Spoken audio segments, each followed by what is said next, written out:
SpaceX Crew-10 in Splashdown and arrived in coast of California. Good morning and welcome to our live coverage of the NASA SpaceX Crew-10 mission as it returns back home to planet Earth. Dragon Endurance departed the International Space Station yesterday evening at 6:15 p.m. Eastern Time or 3:15 p.m. Pacific Time on August 8th for those of us here in California. On board Crew-10 are NASA astronauts Anne McClain and Nicole Ayers, JAXA astronaut Takuya Onishi, and Roscosmos cosmonaut Kirill Peskov, and they are now on their way to their targeted splashdown site off the coast of San Diego, California. My name is Jesse Anderson, a Senior Production Engineering Manager here at SpaceX, and joining me today from NASA Communications is Anna Schneider. Thanks for having me, Jesse. It's great to be here as always. Now, upon departing the station yesterday, Dragon underwent a sequence of departure burns, and the crew had a rest period and has since kicked off preparations for re-entry, including getting into their spacesuits and successfully performing a leak check. This next phase of the mission is when things really ramp up, and Dragon has a series of steps to complete before returning Crew-10 home. First, the spacecraft will perform a deorbit burn, which will put Dragon on a trajectory to return back to Earth. This burn will last about 17.5 minutes once it starts. The deorbit burn uses the Draco thrusters on Dragon, primarily the four located on the forward bulkhead, and it is executed at the apogee, which is the highest point of Dragon's current orbit around Earth. This deorbit burn will alter Dragon's path to ultimately line it up to re-enter Earth's atmosphere and splash down off the coast of California near San Diego this morning. Splashdown is planned for 8:33 a.m. Pacific Time or 11:33 a.m. Eastern Time.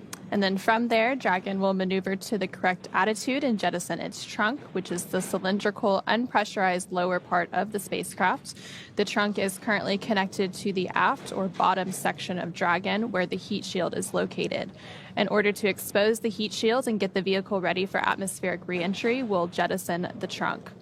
After a successful liftoff and separation from Falcon 9 back on March 14th, Crew-10 made their way on board Dragon to the International Space Station and will complete 148 days in space upon mission completion with Splashdown later today. NASA astronauts Anne McClain and Nicole Ayers, in the center there on your screen, conducted one spacewalk during their 5 months in space on May 1st. During that spacewalk, they relocated a space station communications antenna and the initial mounting bracket installation steps for an IROSA, or International Space Station Rollout Solar Array, that will arrive on a future SpaceX Commercial Resupply Services mission. Crew-10 began packing for their voyage home about a week ago and worked through tasks and shared lessons learned with the recently arrived Crew-11 team after they docked to the space station a few days ago on August 2nd. For return operations such as this, NASA and SpaceX closely coordinate with the United States Coast Guard to establish a safety zone to ensure public safety, the safety of those involved in the recovery operations, as well as the crew on board the returning spacecraft. Now, multiple NTMs, or Notice to Mariners, are issued in advance of and during recovery operations, and Coast Guard patrol boats are deployed to discourage boaters from entering the splashdown zones. And again, we want to stress to the public the need to respect the safety zone. Recovering a spacecraft from the water is a hazardous operation, and any other boats interfering increases risk to the astronauts in Dragon, as well as the teams working to recover them from the water and the safety of those that come too close. For the safety of our crew and your safety, we recommend you sit back and watch, and we'll bring you the best possible views of our astronauts' homecoming today. Exactly. So let's take a minute to meet our returning crew. Our commander, NASA astronaut Anne McClain, is your Crew-10 commander. Born and raised in Spokane, Washington, NASA selected McClain as an astronaut candidate in 2013. Crew-10 is her second space flight after launching aboard the Soyuz MS-11 in 2018 and serving as flight engineer on the International Space Station for Expeditions 58 and 59. In total, she has now spent 352 days in space and completed 3 spacewalks, totaling 18 hours and 52 minutes. McClain is a West Point graduate and colonel in the U.S. Army, a highly decorated Master Army aviator. McClain has more than 2,000 flight hours in 20 different aircraft. McClain is also an avid rugby player and former member of the USA Rugby Women's National team. She currently lives in Houston, Texas. And then next up is the pilot for Crew-10, who is NASA astronaut Nicole Ayers. The Crew-10 mission was the first space flight for Ayers, and she completed 148 days in microgravity, and during that time she participated in one spacewalk, totaling 5 hours and 44 minutes outside of the orbiting laboratory. She is a major in the U.S. Air Force and the first member of NASA's 2021 astronaut class named to a crew. A graduate of the U.S. Air Force Academy in Colorado Springs, Colorado, Ayers served as an instructor pilot and mission commander in the T-38 Adair and F-22 Raptor, leading multinational and multi-service missions worldwide. She has more than 1,400 total flight hours, including more than 200 in combat, and Nicole has a twin and was born in San Diego, California, so it'll be a little bit of a homecoming with that splashdown off the coast of San Diego later today. This is the second mission to the space station for JAXA astronaut Takuya Onishi after launching aboard the Soyuz MS-01 mission in 2016 as a flight engineer for expeditions 48 and 49, and has now spent a total of 263 days in space. Onishi received a Bachelor of Engineering degree in Aeronautical and Space Engineering from the University of Tokyo, and soon embarked on a career in aviation with All Nippon Airways in Tokyo. He was selected as an astronaut candidate by JAXA in 2009, and during his stay on the space station, he became the first Japanese astronaut to capture the Cygnus spacecraft in space. When he's not training, Onishi enjoys flying, playing the saxophone, movies, and hiking. And then last but not least, to round it all out, is mission specialist and Roscosmos cosmonaut Kirill Peskov. This is also his first flight, similar to Ayers, and he will have completed 148 days in space after this mission. Before his selection as a cosmonaut in 2018, Peskov was a co-pilot on the Boeing 757 and 767 aircraft for airlines Nordwind and Ikar. Assigned as a test cosmonaut in 2020, he has additional experience in skydiving and zero-gravity training. And up next, Dragon will perform a slew or maneuver to deorbit burn attitude and then deorbit burn, and then perform the deorbit burn itself. This deorbit burn is the last time the forward Dracos will ignite, which are the 4 thrusters located on the top of the spacecraft underneath the nose cone. Now, the deorbit burn will place Dragon on a precise trajectory to return to the splashdown zone off the coast of San Diego, California this morning, and we are expecting that deorbit burn to begin in about 15 minutes or so from now. And once that burn does start, it is expected to last about 17 and a half minutes. So it's a pretty long burn to align for its splashdown later today and get prepared for re-entry. And then after we have that deorbit burn, there will be quite a few events in rapid succession after that. So we'll have the claw separation, the trunk separation before we have entry. And then after that, we will also, or right before entry, actually, we'll have that loss of signal that's expected for about 7 or so minutes. And then we'll reacquire signal, and that's just due to the plasma buildup as they re-enter Earth's atmosphere to conclude their 5-month mission aboard the International Space Station. So there on your screen, you're seeing a live look inside the SpaceX Mission Control here in Hawthorne, which is actually situated right behind us. So the teams are preparing for the re-entry deorbit operations, and just before we joined you live on today's broadcast, they actually conducted a go, no-go poll for the deorbit burn sequence. And so the teams did poll go to proceed with that deorbit burn. The weather is continuing to look great off of the coast of San Diego, California.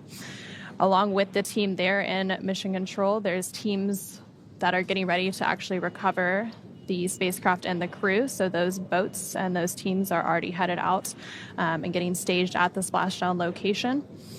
And once we have splashdown again, that's targeted for 8:33 a.m. Pacific later today, 11:33 a.m. Eastern time.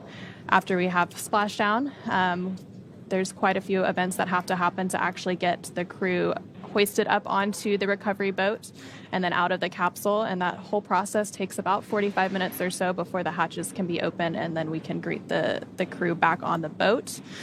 So the first steps in that recovery process, we will have 2 fast boats that go out there. They do some initial safety checks and safe the spacecraft. And then after that is done, the recovery boat, it takes about 30 minutes for it to reach the splashdown location. They'll start safing the spacecraft, get it all geared up so that it can then be hoisted onto the recovery ship. And the recovery ship today is the Shannon. So a lot is happening to bring these astronauts home. It's a huge team with a lot of moving parts. Yeah, and if you're following along at the bottom of your screen, you could see the time to splashdown. We're about an hour and 7 minutes or so away from the expected splashdown time. And this is actually the first West Coast splashdown for a NASA crew. Yeah. So it's an exciting milestone after all those operations have been shifted from the East Coast, off the coast of Florida, moving over to California. So now with Crew-10, comprised of Anne McClain, Nicole Ayers, Takuya Onishi, and Kirill Peskov, ready to deorbit and splash down back on planet Earth. Of course, they are heading to one of the 3 targeted sites supported by SpaceX and NASA. All of these sites are located off the coast of California, either Los Angeles Oceanside or San Diego. Of course, today they are targeting the site at San Diego. And spreading the supported sites across multiple locations helps to maximize the return opportunities for this mission and future crews, lowering the chance we'll have to wave off due to bad weather. And for those of you following along, as I just mentioned, today's splashdown does mark the first Dragon recovery of a NASA crew on the West Coast. Yeah, exactly. After 6 years of successful recovery operations off the East Coast, we've moved all Dragon recovery operations to the West Coast. The From 2 and Axiom 4 private astronaut missions were among the first to splash down off the coast of California after our return to the West Coast. NASA and SpaceX jointly selected our splashdown zones location from one of these 3 sites off the coast of California, and today the primary recovery site is San Diego, as we've been mentioning. The selection process works with a lot of different variables, including the space station's orbital trajectory, what landing sites are available and have favorable weather, how much free flight capability Dragon has for the trip home, and the sleep schedule for the returning crew members. We'll start with calculating daily return options based off of the space station's current orbit and Dragon's capabilities to maneuver and line up for reentry. The time from undock to landing at the primary site can vary from less than 6 hours to more than 39 hours. And of course, today's phasing from undocking yesterday is about 17 and a half hours. So they undocked yesterday at 3:15 p.m. Pacific with the splashdown today at 8:33 a.m. So getting home the quickest comes with some obvious benefits, but we always have to make sure the crew is properly rested for dynamic operations, preventing us from scheduling 20-plus hour days for them. And right there on your screen, you're actually seeing a great live look inside the Dragon Endurance spacecraft as the crew continues to prepare for those deorbit and entry operations. You're seeing them all suited up, and the closest view on your screen right there is Roscosmos cosmonaut Kirill Peskov. Dragon SpaceX deorbit sequence start in 5 minutes.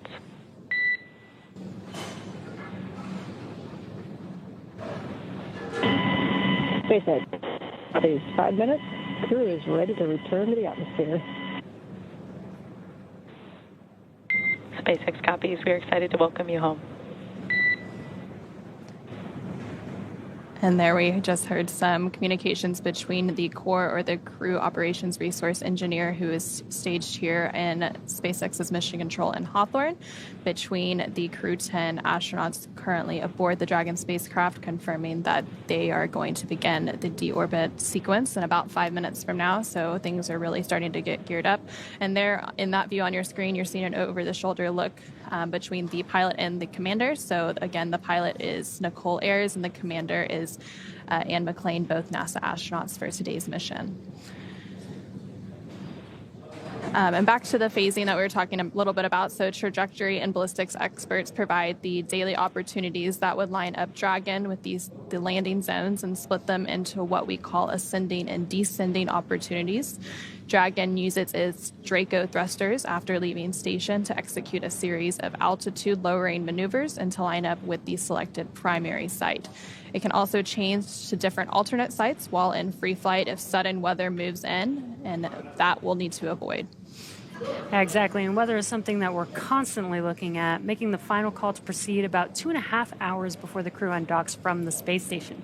So for Crew-10's return, we looked at a number of weather items. Some of the obvious ones are no rain or chance of lightning in the recovery zone. And that's both for the safety of the crew inside of Dragon as well as the recovery teams that are on the water. And we're also looking at things like wind speeds. We need those to be less than 15 feet per second, or about 10 miles per hour, and relatively calm seas, so we can safely execute those recovery operations, which includes landing a helicopter on the recovery ship to fly the Crew-10 astronauts to California. And once Dragon began flying free yesterday after undocking, there were a number of additional checkpoints to either proceed toward the primary site of San Diego or head to the alternate sites or select a new zone based on real-time weather data. These checks happened all the way up until we were in the final hours before the deorbit burn, which is the last burn in the trip home and commits Dragon to re-entering the Earth's atmosphere. And again, we just had that final go, no-go poll about 20 minutes ago, and that was to commit Dragon to the deorbit burn to set it up for a splashdown off the coast of San Diego, California. Yeah, and we say this all the time, weather is the one thing that we can't control, and with these crew operations, there's a lot of variables that we have from the time that the Dragon spacecraft leaves the space station all the way through re-entering the Earth's atmosphere, the splashdown zone. So there's a lot of things we have to look out for, but the great part is we've got a lot of experience with this now, this being Crew-10's return home. And we've got the new splashdown zones, which is really cool. We have different options that we can look at to make sure that the weather is always good where we're coming back and bringing the crew back home. And those weather briefings for Crew-10's undock and splashdown actually began several days ago, basically a couple of days after Crew-11 launched and docked to the International Space Station, which took place on August 2nd. And we initially waved off of a couple of undock opportunities, and then we finally got good weather, which set us up for the undocking yesterday and splashdown today. So the teams are continuously evaluating weather, and weather is just one of those things you can't really control. So, and right now we are just under 1 hour away from splashdown, so things are starting to ramp up as we continue to bring Crew-10 home. And you were mentioning that it's the 10th operational flight for Dragon to the International Space Station. Another milestone this year for NASA is it'll be at the 25th year of continuous human presence aboard the International Space Station. And in that time, a lot of science and research has been conducted, over 4,000 different research investigations across the life of the International Space Station, and things are continuing to happen during Crew-10's mission. They completed over 200 science investigations, contributing more than 600 hours of crew time to supporting that science and research aboard the International Space Station. And speaking of the history of the space station and the crew doing experiments on the orbiting laboratory, we've also got some flight history for Dragon. Development of Dragon for Crew started with the Dragon cargo spacecraft. Dragon was designed from the beginning for flying humans to space, so even from the start, the first Dragon had a window on it, even though we didn't have people on it. Before we could fly humans, our teams implemented a number of design upgrades to make sure that both Dragon and Falcon 9 were suitable for flying people, and then put both vehicles through thousands of tests to prove their safety. Now, Dragon is capable of carrying up to 7 passengers. We've been flying 4 with every single NASA crew mission. It's also capable of returning significant amount of cargo back down to Earth, which is the first private spacecraft to take humans to the space station. Dragon is fully autonomous, which means that it flies itself, but it does have features to fully manual override the vehicle in case of emergency. Dragon is also almost 27 feet tall from the bottom of the trunk all the way to the top of the nose cone. Dragon is comprised of 2 main elements: the spacecraft, which is designed to hold the crew and pressurized cargo, and then the unpressurized section, which is known as that trunk. And we did just hear confirmation that the deorbit slew maneuver was just completed. And again, that maneuver sets up Dragon in the right trajectory and attitude to complete the deorbit burn. So we'll expect that deorbit burn to then start about 5 minutes from now that it's in the correct configuration. And again, once that deorbit burn does start, it will last about 17.5 minutes. So a relatively long burn for deorbit today. Going back to the Dragon spacecraft and a little bit more, the nose cone at the top of the spacecraft protects the docking system and also the guidance navigation control system. The nose cone opens for docking and remains attached to the Dragon spacecraft, unlike the previous version of Dragon, which helps SpaceX towards their reusability efforts. Opposite the nose cone is the trunk, and it provides attachment points for Falcon 9 and the Dragon spacecraft and cargo. One half of the trunk is covered in solar panels that provide power to Dragon during flight and while on the International Space Station, and the other half contains a radiator that rejects heat from the active thermal control system to space using SpaceX's new Pica tiling technology. And the trunk has aerodynamic fins, which provide stability in the event of an emergency abort. And in the event of an abort, Dragon is outfitted with 8 Super Draco thrusters, which will power the astronauts to safety, which is applicable during the launch phase of a flight. And the Dragon Super Draco launch escape system is a key safety feature of Dragon, giving the crew the ability to quickly separate from Falcon 9 and safely escape the time of launch all the way to orbit, a feature that no other spacecraft in history has possessed. Dragon is also equipped with 16 Draco thrusters used to orient the spacecraft during the mission, including apogee and perigee maneuvers, orbit adjustment, and attitude control. Each Draco thruster is capable of generating 90 pounds of force in the vacuum of space, and we will see those Draco thrusters in action in just a few minutes when it conducts that deorbit burn. And right there on your screen, you're getting a live look inside the Dragon spacecraft. Closest to the camera right there is NASA astronaut and Crew-10 commander Anne McClain, and next to her is NASA astronaut and Crew-10 pilot Nicole Ayers. Yeah, and inside the spacecraft, it's designed to accommodate up to 7 crew members with modular seats that can be removed and replaced by additional cargo. So you could see on your screen the crew members are sitting in the 4 seats, but underneath them is where they can place cargo, which is what they're utilizing the spacecraft for today. But if we needed to, we could place 3 more seats in that cargo area and fit 3 more passengers there.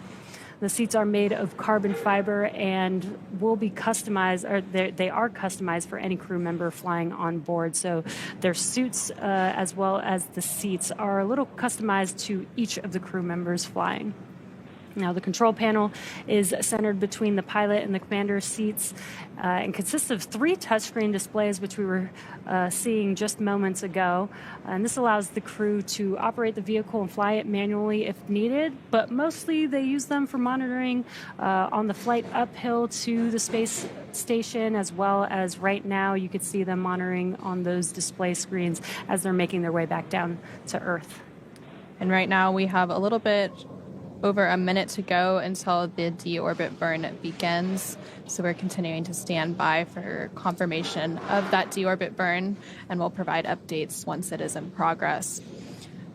Following the deorbit burn, again, that is a 17.5-minute burn. There will be a few activities in rapid succession. So we'll have the claw separation, the trunk separation. We'll have a little bit of a loss of signal entry. Then we'll reacquire that signal after about 7 minutes. And then right before splashdown, we'll see those drogue and main parachutes deploy. And then we'll have splashdown off the coast of San Diego, California. Less than 55 minutes until we have that splashdown. So really ramping up here and getting excited for bringing our Crew-10 astronauts home. Yeah, and again, you can follow along with the timeline again on the bottom center of your screen. That's the approximate time to splashdown of the Crew-10 members. And again, as we've been mentioning, they are just monitoring.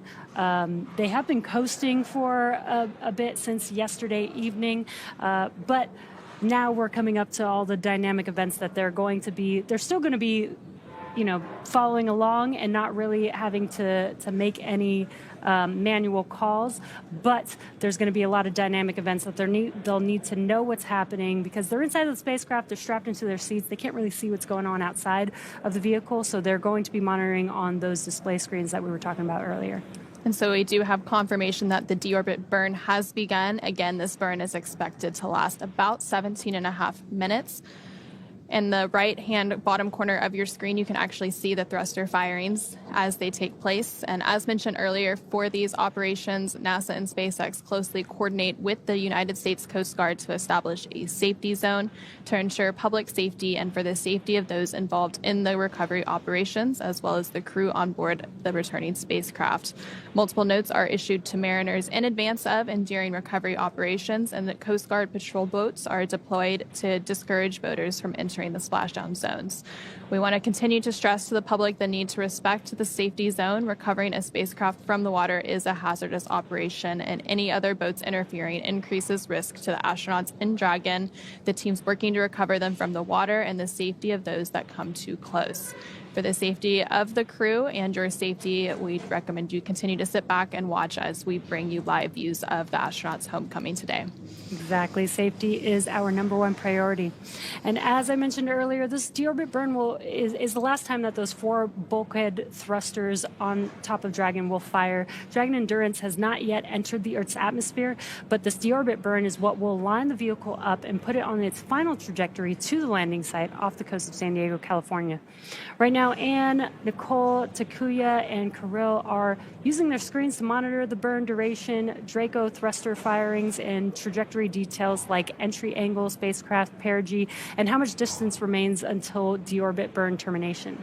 Dragon, again, is flying itself, so all the crew has to do is stay strapped into their seats and keep an eye on how their journey is progressing.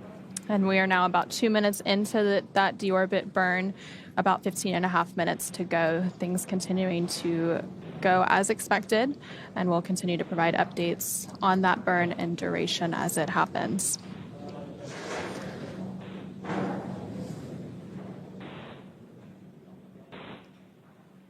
Yeah, and as we mentioned earlier, SpaceX has been recovering Crew Dragon off the coast of the West Coast, off the coast of California. And today is NASA's first crew coming home back to the West Coast. Now, previously, NASA did do recovery operations off the West Coast, but with our NASA crew with SpaceX, we have been recovering the crew off of the East Coast previously until today. Crew-10 will be the first off of California. Yes, it'll be an exciting milestone. And also, if you compare it a little bit to other spacecraft recoveries like Soyuz, which actually lands on land, SpaceX is a little bit unique in that aspect where we recover it in the water. So the recovery operations and things that have to happen are a little bit different. So currently aboard the International Space Station is Expedition 73. So a few days ago, there was actually a change of command ceremony where NASA astronaut Takuya Onishi handed over command to Roscosmos cosmonauts. And after departing the International Space Station yesterday, they went from 11 people on board to 7 people. So during that Crew-11, Crew-10 handover period, after Crew-11 arrived on August 2nd, there was a few days of handover to get Crew-11 up to speed on space station operations and everything they needed to know before Crew-10 departed yesterday. Again, that departure taking place at 3:15 p.m. Pacific, 6:15 p.m. Eastern. So now the crew size has gone back down to 7, which is pretty standard now, except for when we have those handover periods. And we're not expecting any new crew arrivals again until the next Soyuz mission, which will be towards the end of the year. And that will also be when Expedition 74 kicks off. And also on board the International Space Station as part of Expedition 73 are NASA astronauts Johnny Kim, along with the newly arrived Zena Cardman and Mike Fink. There's also JAXA, or Japan Aerospace Exploration Agency astronaut Kimiya Yui, who is also part of Crew-11, along with Roscosmos cosmonauts Sergei Ryzhikov, Alexei Zubritsky, and the newly arrived Oleg Platonov, who was also aboard Crew-11 last week. That's quite a few crew members on the space station. I do think that it's pretty cool that we've had presence on the laboratory for the last 25 years, and we're continuing that. Even with just 7 people, there's so much science and research that they can do while they're out in space. And if you think about it, there's been someone orbiting above your head for the last 25 years, which is truly incredible if you think about it. The deorbit burn is, of course, continuing to take place. It's a little over 5 minutes complete, so we have About 12 minutes to go before that deorbit burn is complete. Again, we're expecting it to last a total of 17 and a half minutes. Following deorbit and splashdown, Crew-10 will have spent 148 days in space, orbiting the Earth more than 2,300 times, traveling more than 62.7 million statute miles. The crew saw the arrival of 5 visiting vehicles since their arrival in March when they docked to the space station, and this included the Soyuz MS-27 spacecraft that carried NASA astronaut Johnny Kim to the station, SpaceX's 32nd commercial resupply mission, the 4th private astronaut flight, Axiom Mission 4, the Russian Progress 92 cargo spacecraft, and of course, the most recently, the arrival of the Dragon spacecraft carrying Crew-11. They also saw the departure of 6 visiting vehicles, including Northrop Grumman's 21st cargo resupply Cygnus spacecraft, the Soyuz MS-26 spacecraft that returned NASA astronaut Don Pettit back to Earth, SpaceX's 32nd commercial resupply mission, the 4th private astronaut flight, Axiom Mission 4, and the Russian Progress 90 cargo spacecraft. And following the completion of Crew-10 with splashdown later today, NASA astronaut and Crew-10 commander Anne McClain will have spent 352 total days in space across 2 flights, having previously spent 204 days in space during expeditions 58 and 59. And then JAXA, or Japan Aerospace Exploration Agency astronaut Takuya Onishi will have spent 263 days in space across his 2 flights to station. And then, of course, this was the first flight for both NASA astronaut Nicole Ayers and Roscosmos cosmonaut Kirill Peskov, so they will have both logged 148 days in space. And we are now about 7 minutes into the duration of the deorbit burn, about 10 more minutes to go until that is completed. During their stay aboard the International Space Station, both NASA astronauts Anne McClain and Nicole Ayers conducted 1 spacewalk outside the orbiting laboratory. That spacewalk totaled 5 hours and 44 minutes. McClain has now conducted 3 spacewalks through the duration of her career for a total of 18 hours and 52 minutes spent outside the International Space Station. Yeah, Anna, you mentioned seeing all the different vehicles that came to the space station while the crew was on board. If you haven't been following along with some of the crew members, like Nicole Ayers, she's been posting, and she actually posted after Crew-11 arrived at the space station, showed some really cool views of both Dragon Endurance and Dragon Endeavour, both docked to the International Space Station. Also, some cool spacewalk photos there you can see on your screen, and that is Nicole Ayers performing that spacewalk, which is really awesome. And so she performed that spacewalk alongside her crewmates, NASA astronaut Anne McClain. And during that spacewalk, they did some preparation for a future IROSA, or International Space Station Rollout Solar Array, and those are being added to the International Space Station's existing solar arrays to increase the power generation and output for the space station. Yeah, something that sometimes people don't know is that the astronauts are not only scientists, but they are also mechanics. They fix things. They have to go. Spacewalk sounds like maybe that's something fun to go out and do, but they're really going out there to fix something or install something new, which I think is really cool that they have all these very diverse skills that they're able to utilize. They're really the jack of all trades. They really do have to be the jack of all trades. And of course, if you look at their backgrounds, they have engineering backgrounds, they have science backgrounds, but they have to be able to support all of those science and research investigations. And there currently on your screen, you actually see a photo of the Expedition 73 crew. It looks like they're all gathered together, sharing a meal inside the International Space Station.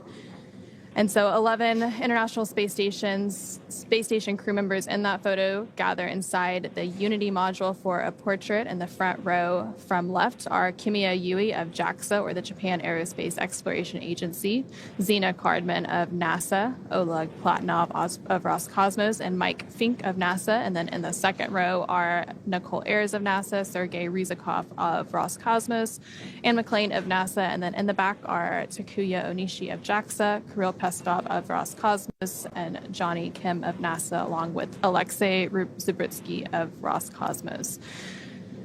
And right now we are about 10 minutes into the deorbit burn, over halfway complete with that burn. about 7 minutes to go until it is completed, setting Crew-10 and Dragon up for their re-entry into Earth's atmosphere a little bit after that. Yeah, and that deorbit burn should complete around the 36-minute mark on that time to splashdown clock on the bottom center of your screen. But we will wait for confirmation to call that, but it should be around that 36-minute mark. So here in this photo, 6 of 7 Expedition 73 crew members also posed for another portrait during dinner time at the galley inside the International Space Station's Unity module. Clockwise from bottom are JAXA astronaut Takuya Onishi, NASA astronauts Anne McClain and Nicole Ayers, along with Roscosmos cosmonauts Sergei Ryzhikov, Kirill Peskov, and Alexei Zubritsky. So, of course, 4 of those crew members are returning today as part of Crew-10. It's cool to see that they're still gathered around a table, even in space. But most people are familiar with the idea of a mission patch, but you might not know how they come to exist. For decades, crew members have worked together to develop the patch for their mission, determining which aspects of the mission they want to highlight and any special details they'd like to include. The crew themselves can design their patch, or they can share their design ideas with an artist who makes it come to life. The Crew-10 patch is a 10-sided patch with the Roman numeral X boldly in the center, representing the 10th operational flight of the Dragon crew spacecraft. The Dragon, which is also the spacecraft's namesake, is depicted with its wings out in full flight, representing the 4 professional pilots that make up the crew complement. The Dragon is also illuminated by one of Earth's stunning and beautiful sunrises, is focused on the International Space Station and its mission while keeping a watchful position above Earth. The stars on the patch are red, white, and blue for the flag colors of each crew member's home country, and the brightest stars represent the crew's closest family members and support system. yeah, I love these patches. The detail that goes into them is so amazing. Almost every single stitch on them means something, and I love that the crew is able to come together and come up with a design that means something to them. Yeah, it's always a meaningful experience that all has some sort of meaning and inspiration drawn from all areas of their life. Again, that deorbit burn is still underway. We're just under 13 minutes into the burn's duration. That burn expected to last 17 and a half minutes total. So just a few minutes to go there. And we're seeing some great live views again inside the Dragon Endurance spacecraft, which is carrying the Crew-10 members home. And you can see them actually monitoring the burn there on their screens. There in the center of your screens, of course, you have NASA astronauts Anne McClain and Nicole Ayers, the commander and pilot, respectively, of the Crew-10 mission. And again, we are currently in that deorbit burn. You can see in the bottom right-hand corner that graphic showing the 4 bulkhead thrusters firing all at different times. It takes a sequence of those thrusters firing to complete each and every burn. And again, this is the last time that these 4 bulkhead thrusters will be firing. Once this deorbit burn is complete, we'll start preparing the spacecraft for re-entry, and that'll come with closing the nose cone, so those thrusters will no longer be needed for the rest of their journey back home. And you mentioned the nose cone, which will be closed. So the nose cone was initially opened following launch and orbital insertion of Crew-10. So when they first got to orbit, the nose cone was open to expose those guidance and navigation sensors on its way to the International Space Station. So it's been open this whole time as Dragon Endurance has been docked to the International Space Station. So once it closes, it'll be the first time that it's been closed since their launch and orbital insertion back on March 14th earlier this year.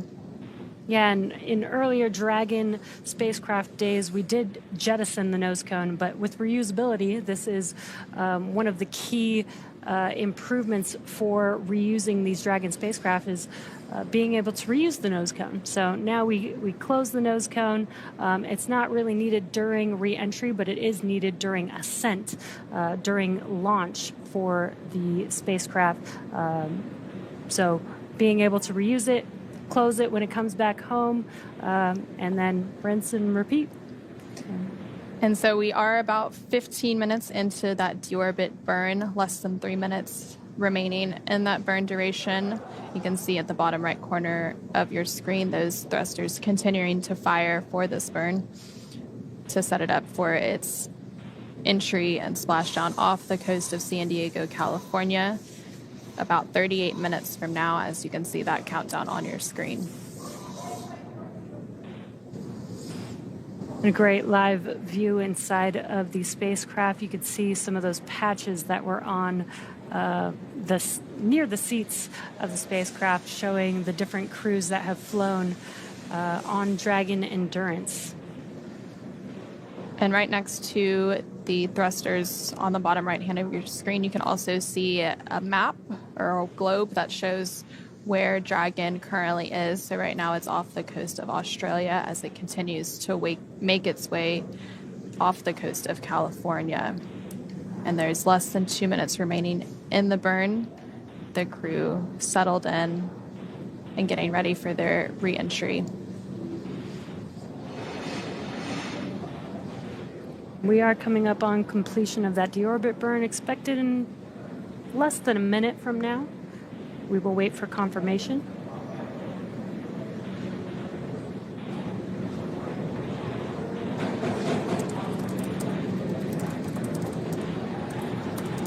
And there you can see a good look in between NASA astronauts Anne McClain and Nicole Ayers over the shoulder as they monitor that burn on either side, the right and left screens. You can actually see those thrusters firing on their screens as well. And in the center, you can see a map of their trajectory to head off the coast of California for their splashdown near San Diego. Yeah, as we've been mentioning, this is a fully autonomous vehicle, so they're just monitoring, and they are hearing noises inside of the spacecraft, so being able to see what's going on outside of the spacecraft helps them understand what those sounds are. And there's about 30 seconds remaining in the burn, so we should be hearing confirmation of burn complete pretty soon from the teams here in Mission Control, SpaceX Mission Control in Hawthorne. You saw Anne McClain using her tablet there. They do have those display screens. Dragon, SpaceX, deorbit burn complete and performance nominal. Trunk separation sequence initiated. SpaceX Dragon, copy nominal deorbit burn.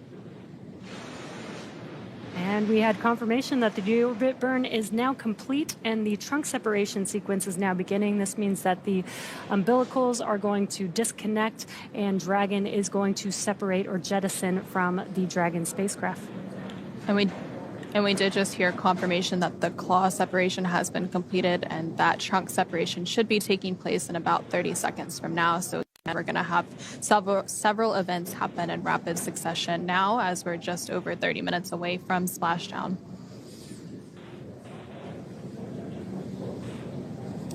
And I was mentioning you were seeing Anne McClain use her tablets. They have the displays inside of Dragon to monitor the vehicle, but they have those tablets to follow along with very specific procedures. Dragon, SpaceX, nominal trunk jettison. SpaceX Dragon, copies nominal trunk jettison. We see entry prep. And great news, we just heard confirmation of trunk separation. So far, telemetry is looking good. The nitrox system is primed for cabin and suit cooling, and the heat shield is now exposed and ready for atmospheric reentry. So the trunk has now served its purpose by gathering energy from the sun through its solar cells and converting that to battery power. And since we have separated the trunk, Dragon can't generate any more new power, but they don't need it since we're coming home and Dragon has stored enough battery power to be able to make its way home. And we are now hearing that the nose cone is starting to close, so that is currently underway. Yeah, exactly. Dragon is now closing that nose cone to protect the forward hatch for re-entry. Now, once it's closed, it will be locked by a set of hooks. And in the background, Dragon is currently inhibiting those forward bulkhead Draco thrusters that we just used to complete that deorbit burn, ensuring it's safe to latch the nose cone shut for re-entry. And here's a great live view of that nose cone coming closed. And the nose cone is over 25% closed so far, so happening pretty quickly. Also, the Dragon spacecraft has initiated the nitrox suit purge. This will help keep the Crew-10 astronauts cool and comfortable during re-entry, which is coming up in about 20 minutes. At this point, the crew are using their screens, as you saw a few minutes ago, to monitor the locking of the nose cone. And that nose cone is now about 50% closed and continuing to close. And of course, then we'll have the hooks to fully close it. Yeah, that nitrox is going to be very important because during re-entry, the outside of the vehicle gets really, really hot, about 3,000 degrees Fahrenheit. So keeping the crew cool throughout that period is going to be very important.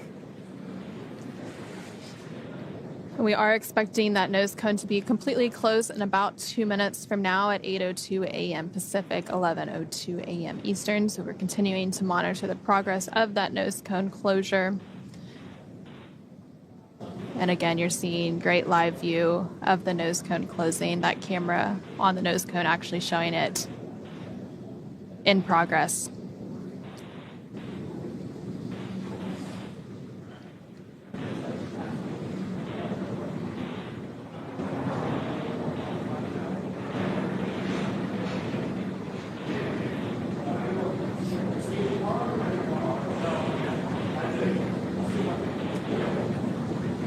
Yeah.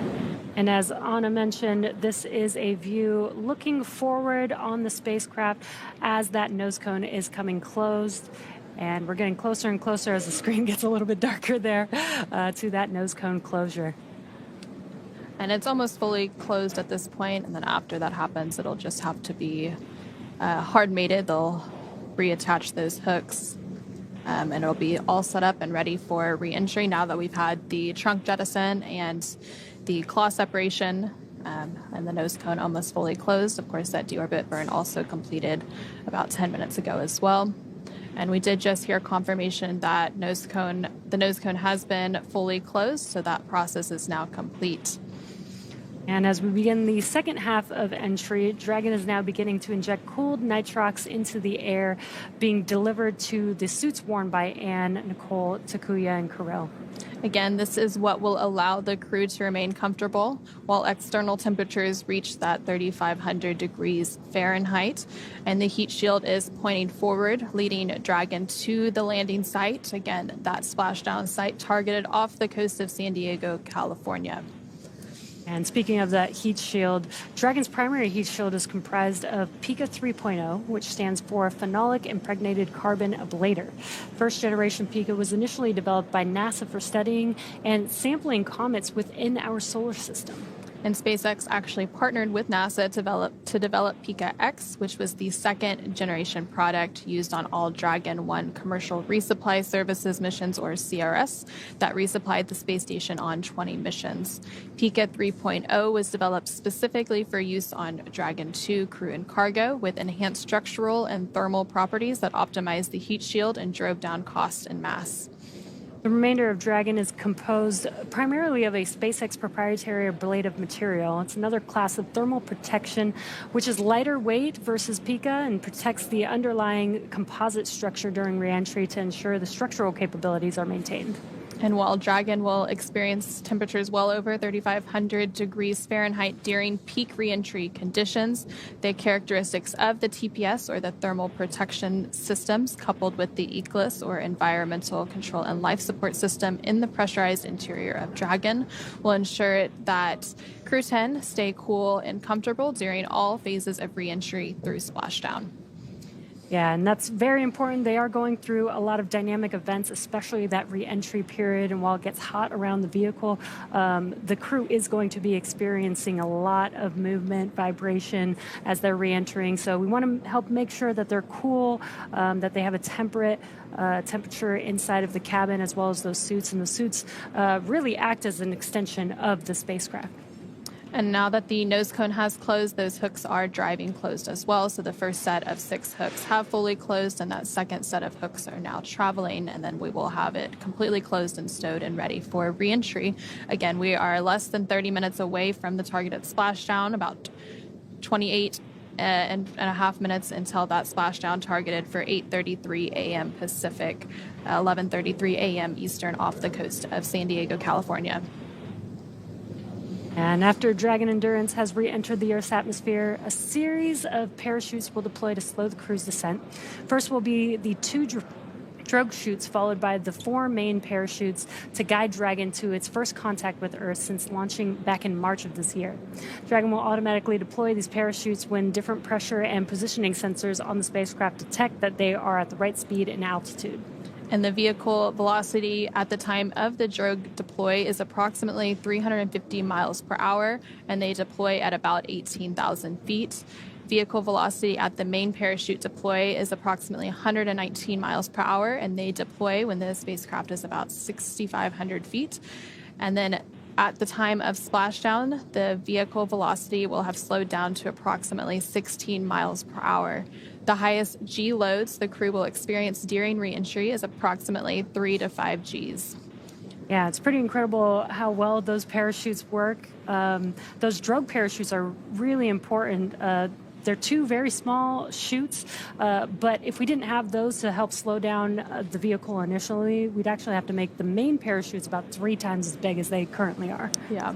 And so coming up, we will have a loss of signal. We're about 15 minutes away from that happening. It'll typically last around 7 minutes before we reacquire signal with the Dragon spacecraft. Again, this is completely expected. It happens during every re-entry, and it's due to all of that plasma buildup on the spacecraft. And again, the team there on the left-hand side of your screen. Dragon, SpaceX, nose cone secured for entry.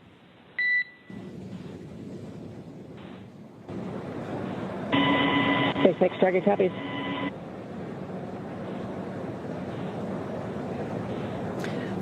And we did just hear confirmation that the nose cone stow is fully complete, so all of those hooks have closed and it is prepared for that reentry phase. And again, on the left-hand side of your screen, you're seeing a live look inside the SpaceX Mission Control here in Hawthorne, California. And those teams are, of course, going to continue to monitor the progress of the reentry operations.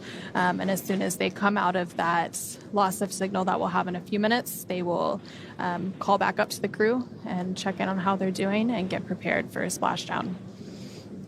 Yeah, the team here in Mission Control actually monitors the crew from launch all the way till they arrive at the space station. Then we hand it over to Mission Control Houston while they're on board the space station. And then this crew, again here in Mission Control, will monitor the crew as they undock and come back all the way down, all the way until they're safe back on land, actually. Yeah, so during the dynamic operations for arriving and departing the International Space Station, the 2 mission controls are actually in what's known as integrated operations. So yesterday, during undocking and departure of the Dragon Endurance spacecraft in Crew-10, the SpaceX Mission Control team and the NASA Mission Control team in Houston were working in tandem during that operation until Dragon exited what is known as the approach ellipsoid, which is one of those 2 invisible boundaries surrounding the International Space Station that guide arriving and departing visiting vehicles to the space station. Yeah, and I did say back on land, but I meant back on planet Earth. Once they're out of the spacecraft, then we have the medical teams checking in with the crew, making sure that they're safe, healthy, and then they'll take a helicopter ride back to land to continue their research. They do still have to get checked out, and the mission doesn't completely end right when they land back on Earth.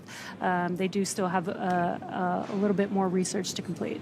And so right when they exit Dragon, once they are on the recovery boat, again, the recovery boat is the Shannon. We're actually hearing reports that the recovery boat is staged and ready for splashdown and ready to receive the crew. But it'll begin with medical evaluations on the boat, and that will progress through exercises that improve mobility, balance, flexibility, aerobic conditioning, strength, endurance, and the body's ability to sense of position. Dragon, SpaceX for final entry briefing. Report when ready to copy.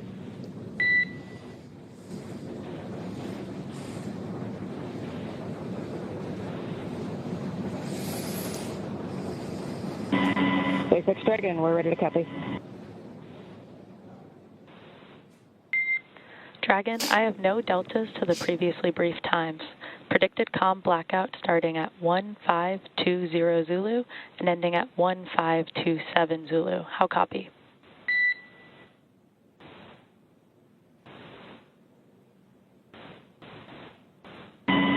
SpaceX Dragon, we copy. No deltas, and 1520 to 1527 for com blackout.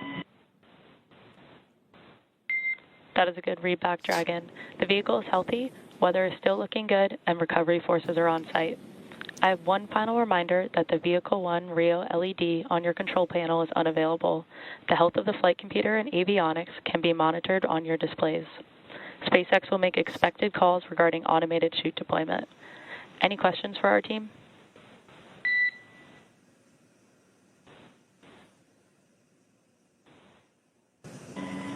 SpaceX Dragon, Crew-10 has no questions, and we'll see you all shortly. Copy on the no questions. And with that, can you please verify that visors are down, tablets are secured, and restraints are tightened no later than 150 kilometers?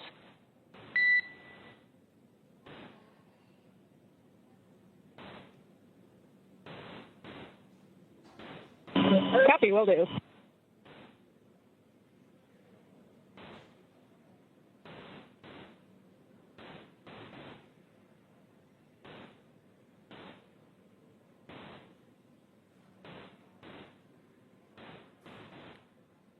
And we did just hear that briefing between the core, the crew operations resource engineer, and the Crew-10 astronauts aboard Dragon to confirm their readiness for re-entry. We are expecting that communications blackout to take place about 9 minutes from now. Again, it'll last about 7 minutes during that re-entry phase as they start to return to Earth's atmosphere and the gravity associated with it. Again, while they were aboard the International Space Station, of course, they were in the microgravity conditions, so it does have some impacts on the human body. So the returning astronauts will undergo the same pre-flight tests to assess their health status, and these results inform a personalized reconditioning program to restore their physical performance safely and progressively to their pre-flight baseline. Post-flight reconditioning is unique for each astronaut and varies by individual. While most crew members reach their pre-flight fitness baseline within the first 45 days of returning to Earth, it is not uncommon for NASA to extend reconditioning programs to meet an astronaut's specific needs and pace of recovery. So, of course, we have a whole team that will be supporting the astronauts in their recovery. We have folks supporting them as part of NASA's Human Health and Performance Directorate, and there's a whole team specifically focused on strength conditioning and recovery as well. And so during their mission, Crew-10 contributed to more than 200 unique scientific experiments across about 600 hours of science and research and technology demonstrations during their stay aboard the orbiting laboratory. One of those experiments was the rhodium plant life experiment, and this investigation studies how radiation and gravity environments at different orbital altitudes affect plant growth by comparing Crew-10 data with plants flown aboard the Polaris Dawn mission, which flew deeper into space. Studies have shown microgravity affects growth rates, and a better understanding of the mechanisms behind this could improve plant growth techniques in space and on Earth. As mentioned earlier, NASA astronauts Anne McClain and Nicole Ayers also conducted a spacewalk to upgrade the International Space Station's power generation systems. The duo installed hardware to support an IROSA, or International Space Station Rollout Solar Array, which are more compact and produce more power than the station's original arrays. The IROSAs were first demonstrated aboard the orbiting laboratory in June 2017, and 8 have been installed to augment the power available for scientific research and other activities. During their mission, Crew-10 also used the International Space Station's Space Automated Bioproduct Laboratory to process samples for a study of microgravity's effects on the protein yield of microalgae. These organisms are highly nutritious, producing amino acids, fatty acids, B vitamins, iron, and fiber. The microalgae could provide sustainable meat and dairy alternatives during long-duration space missions. It also could be used to make biofuels and bioactive compounds and medicines in space and on Earth. And the International Space Station, of course, orbits more than 250 miles above Earth, giving astronauts a unique view. SpaceX Dragon, tablets are secured, restraints are tightened, visors are down, crew is ready for entry. SpaceX copies. Crew are configured for entry. We are 5 minutes until predicted comm blackout. See you on the other side at 1527 Zulu.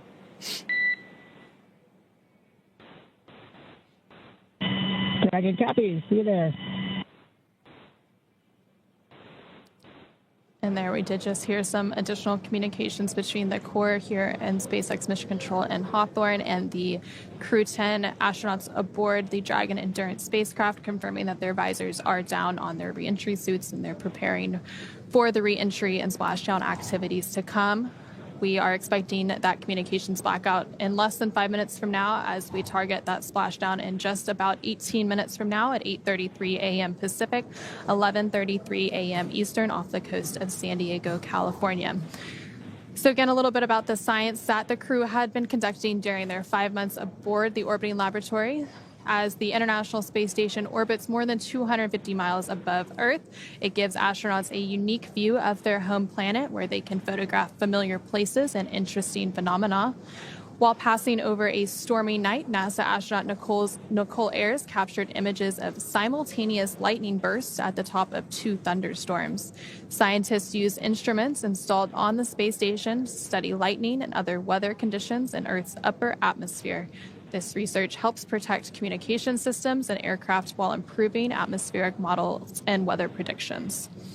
And you can see a view of that photo there just on your screen. It's quite beautiful. And we're about 4 minutes away from that communications blackout. Another one of the experiments that the crew contributed to was the Apex 12 investigation, which examines how space radiation affects telomere activity in Thale crest plants. Telomeres, which are repetitive DNA sequences that protect the ends of chromosomes, become shorter each time a cell divides and indicate cell aging. The Apex 12 investigation could clarify the role of telomeres in aging and diseases and help scientists equip plants and other organisms for the stress of long-duration spaceflight.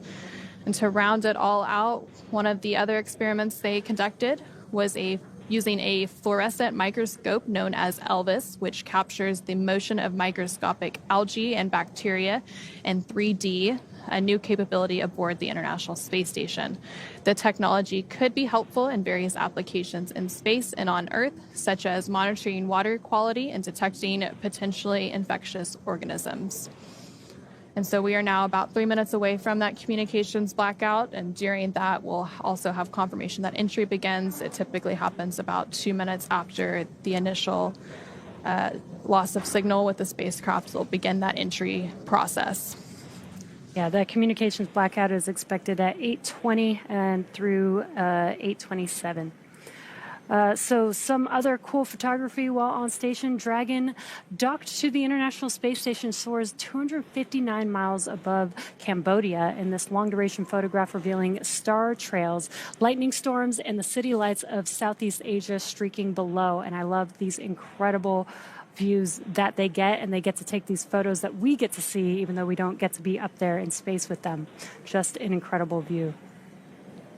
And we are now about 2 minutes away from that communications blackout, a little less than 2 minutes. And then after that, the entry will begin. We did hear that the nitrox and suit purge is underway, and they are beginning all of those entry preps. So again, we will stand by as we continue to hear from the team and as we enter this communications blackout in just a few moments. Yeah, and the suits are there. They're an extension of the spacecraft. They help keep the crew cool, but they also have features just in case there's a depressurization inside of the cabin to help keep the crew safe and healthy during re-entry. It's unlikely to happen, but we have those suits just in case, and the suits are flame resistant. They have 3D printed helmets which are attached. Basically, the IVA intravehicular suits are used for just inside of the spacecraft, so not like the EVA suits that we were showing earlier. They're only used for inside of the spacecraft, and again, they help flow nitrox through the suit, help keep the crew cool, as well as providing them oxygen through these dynamic events as they're coming back down to Earth. And during Crew-11's launch, we actually noticed Mike Fink has a new IVA suit, so he's debuting a new one. You can't really see too much of the details unless you look real close, but but it'll be rolling out real soon. Yeah, there was a lot of lessons learned from the Polaris Dawn mission with the SpaceX EVA suits that we've translated to the IVA suits. So Mike Fink is the first one to wear the upgraded one, but then Crew-12 is actually expected to wear all of the new designed suits. So that's pretty exciting. It will be exciting, and we are just moments away from that communications blackout, about 10 seconds until that is underway. And so again, we are expecting that communications blackout to begin here, and it'll last approximately 7 minutes due to plasma formation around the spacecraft. And during this blackout, no vehicle telemetry is received by Mission Control, which you're seeing a live view of Mission Control on your screen, or by the recovery team, which is staged out off the coast of San Diego, California. And no external commanding of the vehicle or voice communication is possible. And as a reminder, Dragon is designed to fly itself, so during reentry, the vehicle will be slowing down from orbital velocity, which is approximately 17,500 miles per hour. The top temperature Dragon will experience upon reentry is 3,500 degrees Fahrenheit, which is really hot. The blackout period is expected to last about 7 minutes. Again, it has begun at 8:20 a.m. this morning. Again, expected to be complete at 8:27 a.m. And we're not going to hear any comms right now because we know that we have a loss of signal at this moment, but at the expected 8:27 a.m. time frame, we'll start to hear some comms from the core to the crew, checking in to see if they have acquired the acquisition of signal again. And during that 7-minute comms blackout is also when the entry phase begins. So that is expected to begin about a minute from now at 8:22 a.m. Pacific, 11:22 a.m. Eastern time. And so things will be really ramping up. Again, during re-entry, the vehicle will be slowing down from its orbital velocity, which is approximately 17,500 miles per hour. And the top temperature that Dragon will experience during that re-entry is about 3,500 degrees Fahrenheit. Yeah, and we do have windows on Dragon, so the crew, at least the two passengers next to the windows, are going to get to see that plasma buildup, which we've heard is a great view of all the different colors that the plasma creates as it's coming back through the Earth's atmosphere. And so on the bottom left-hand side of your screen, you can actually see some of the vehicle data. So then once we have the signal reacquired, that will update a little bit. But before that reentry, they were at an altitude of about 82.5 kilometers. So continuing to come back down again as the International Space Station itself. So when it was docked, it was at about 260 statute miles above Earth's atmosphere. And less than 11 minutes until splashdown of the Crew-10 crew. And again, they're currently in a blackout period, so we're not going to have any visuals. We're not going to have any comms for a few more minutes. We're about 2 minutes into the blackout period, about 5 minutes left. And right after that splashdown, a lot of things will happen in rapid succession. So it takes about 45 minutes from splashdown until the boat is fully onto the recovery boat, the Shannon, which is staged out in San Diego, California. And then after it is hoisted up onto the boat, the hatch will be opened and we will welcome Crew-10 back aboard the boat, and they will begin those medical checkouts and evaluations before they are flown back to shore off the coast of California, and then from there they will be prepared to fly back to Houston and begin their full recovery and be greeted by friends and family. And so we're now a little over 3 minutes into the communications blackout, about 4 minutes to go. The vehicle should be experiencing that entry phase right about now. Once we have that communications back, we'll have those initial comm checks. And about 2 minutes after we reacquire that signal, we do expect the drogue parachutes to deploy, followed in rapid succession by the main parachutes deploying. Again, that will slow the vehicle down even further to about 16 miles per hour at the time of splashdown. Again, we are less than 10 minutes away from that targeted splashdown, expecting it around 8:33 a.m. Pacific, 11:33 a.m. Eastern. And the really cool part about the Dragon spacecraft is we're actually utilizing the Earth's atmosphere, that re-entry, to help slow the velocity of the vehicle significantly from 17,500 miles per hour down to about 350 miles per hour is when the drogue parachutes will deploy. And then after the main chutes are deployed, by the time that the vehicle splashes down onto the water, it's about 16 miles per hour. So really, really slow compared to how fast they've been moving for the last 5 months. And then once they splash down, it's pretty quick. Those initial 2 fast boats will get out there within moments, a minute or two after splashdown, and they will conduct those initial safety checks. So they will screen for hypergol and make sure everything is okay for the recovery teams to approach. Some of the teams will also then get onto the spacecraft and begin safing it and prepare it to lift up onto the boat. And other teams will be working on the parachutes and gathering those up. Again, we are about 2 minutes away from the expected acquisition of signal. That initial loss of signal took place about 5 minutes ago during that reentry phase as a result of all the plasma buildup. Again, it's completely expected, and it happens during every reentry of a spacecraft from its journey in space. Again, Crew-10 is returning after an about 5-month science and research mission aboard the International Space Station. They initially launched aboard a Falcon 9 rocket off the out at Kennedy Space Center in Florida on March 14th, and then docked shortly after that to the International Space Station. They spent 5 months doing all of that science and research, and then they undocked yesterday at 3:15 p.m. Pacific, 6:15 p.m. Eastern Time to set them up for today's re-entry and splashdown. And we are expecting that acquisition of signal to take place about 90 seconds from now.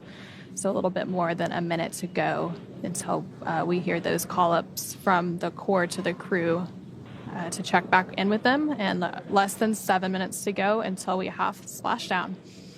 Yeah, it's getting very exciting here. I'm sure the crew is very excited to make it back home to planet Earth.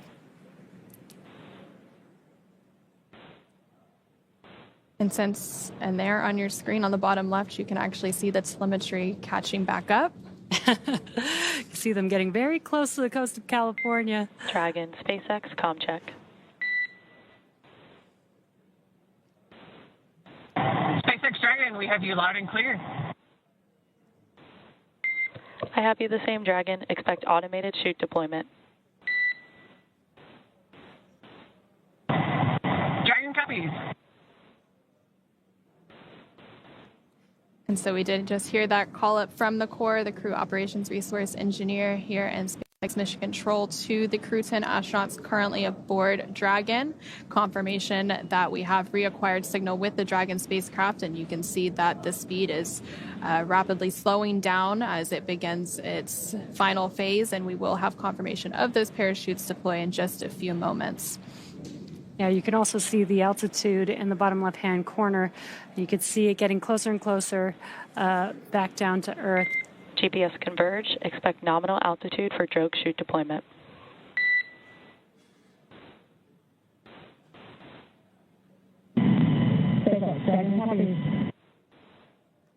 And the core just informing the crew of what's going on. They're going to be feeling a lot of different things inside of the spacecraft where they can't see what's going on outside.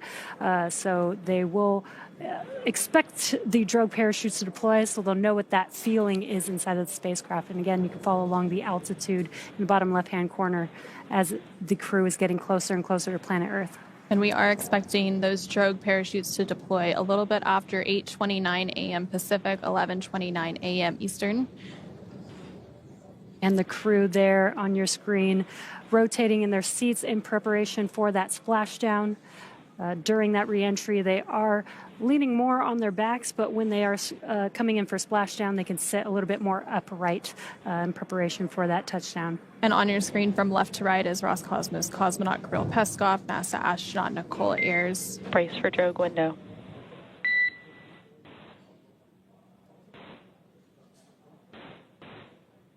NASA astronaut Anne McClain and JAXA astronaut Takuya Onishi.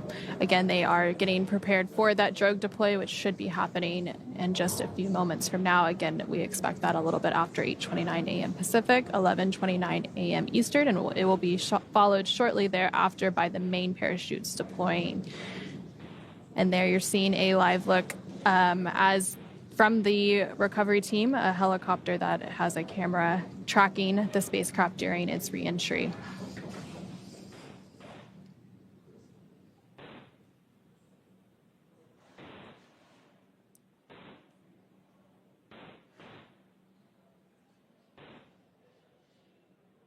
We do have confirmation that the drogue deploy is underway.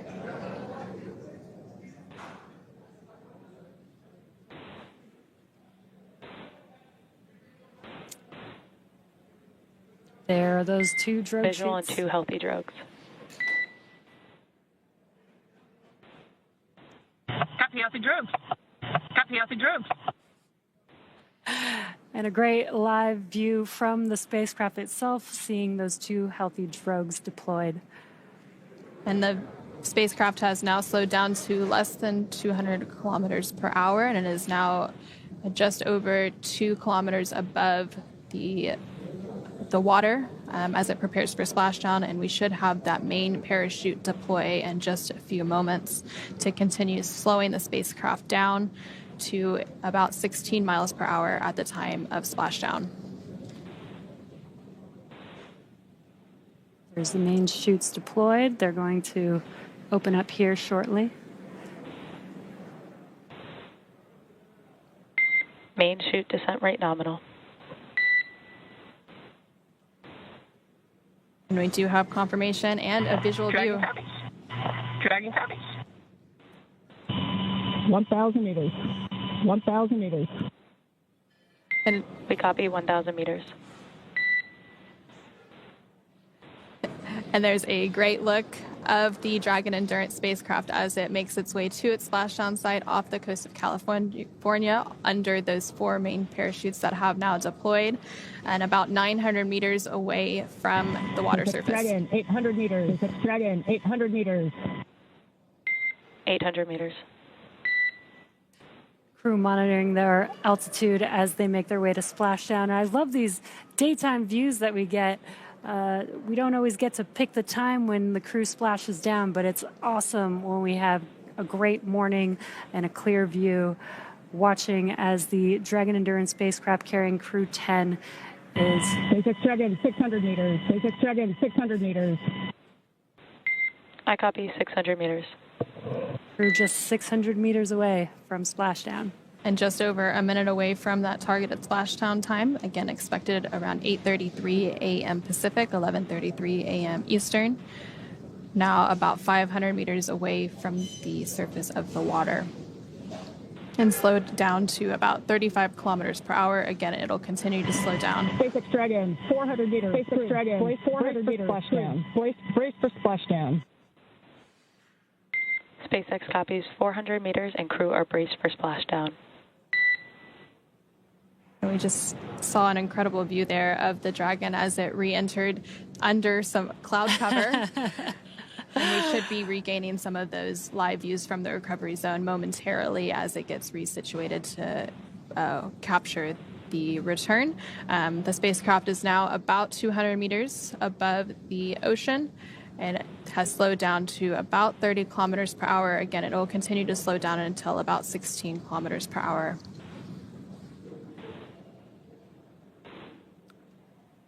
And there we can see another live look of the Dragon Endurance spacecraft carrying Crew-10 back home to Earth following their 5-month mission, moments away from splashdown.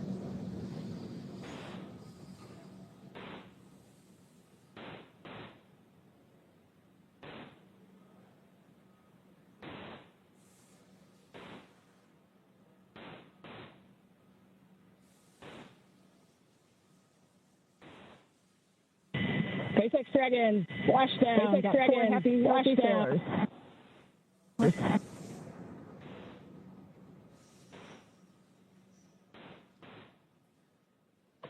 SpaceX copies splashdown. And we did just hear that confirmation of splashdown. The view that you're seeing on your screen is a little bit delayed, which is why we don't have that visual confirmation yet, but we do have that verbal confirmation between the crew and the Corps that they have successfully splashed down, and Dragon Endurance has now returned home. And there is that live look of Dragon Endurance as it sits on top of the ocean off the coast of San Diego, California. Dragon, SpaceX, we see the onboard for Power 1 28-volt converter. No crew action required at this time. Stand by for more words. Dragon copies, no crew action on the caution. Dragon copies, no crew action on the caution.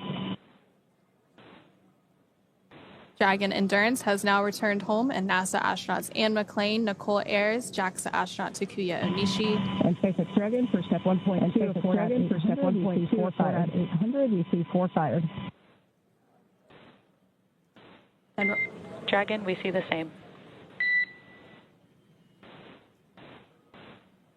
And Roscosmos cosmonaut Kirill Peskov are back on Earth after an approximately 17-and-a-half-hour return journey from space, completing their 5-month mission aboard the International Space Station.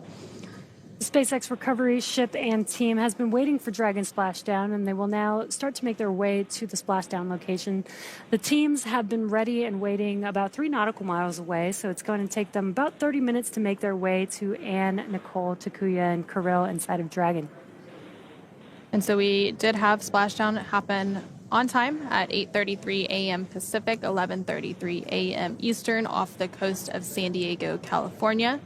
And so we are eagerly awaiting that recovery. There are a few steps that take place before the crew can exit the spacecraft. First, those fast boats will go out to the recovery location to conduct some initial safety checks, test for hypergol, and ensure that everything is safe and ready for the recovery teams to approach, and then proceed through those following steps to get the capsule back onto the recovery boat, the Shannon. And so the Shannon will make its way out to the specific recovery location. It takes about 30 minutes for it to get out there. So by the time the safety and hypergol checks. 3.1 are upright.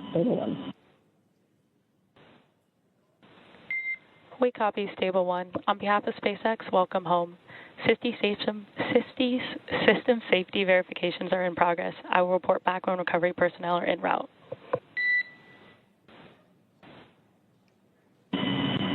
SpaceX, Dragon, entire Crew-10. Thank you for that flight. Truly an honor of a lifetime. That last 20 minutes, I think 20 minutes. I think it was a carnival ride. We get in the back of the line and we go again. Thanks for the safe landing.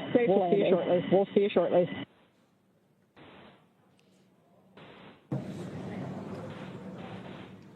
And so you did just hear some congratulatory words between the SpaceX teams here in Mission Control and Hawthorne, as well as NASA astronaut Anne McClain, who's the commander of Crew-10, so exchanging those celebratory words as they are now successfully and safely back on planet Earth following their mission aboard the International Space Station. And for those of you who are just joining us, this mission has gone smoothly so far, and Dragon successfully splashed down off the coast of San Diego, California at 8:33 a.m. Pacific, 11:33 a.m. Eastern, just about 5 minutes ago.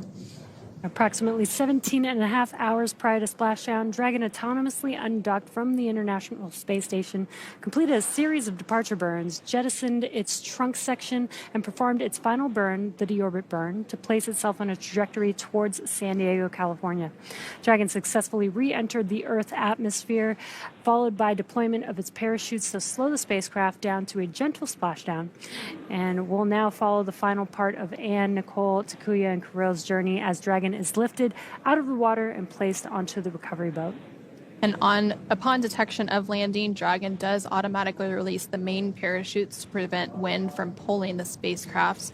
And then Dragon automatically safes any pyrotechnics still present on the vehicle and may automatically perform additional minor system reconfigurations. The astronauts do remain seated and in their suits at this point, but the onboard air conditioning keeps things temperate inside the spacecraft, and the communication systems on board remain powered so the crew can continue to communicate. Now, SpaceX has 2 fast boats in the recovery fleet, which have moved quickly to the splashdown point, and you can see one of them there on your screen next to the Dragon Endurance spacecraft. They are being followed by one of the main recovery vessels, which will move into position upon upwind of the spacecraft. The 2 fast boats have very specific roles. The first approach is focused on immediate safety inspection of the spacecraft integrity and checking for any presence of hypergolic propellant vapors, ensuring that it's safe for the recovery vessel to approach Dragon. Now, once Dragon is cleared for full approach, the team begins rigging the spacecraft for water recovery by the recovery ship. The second fast boat is responsible for parachute recovery and also serves as a redundant boat to the first. And we'll see a team member on a jet ski soon helping to gather up the detached parachutes.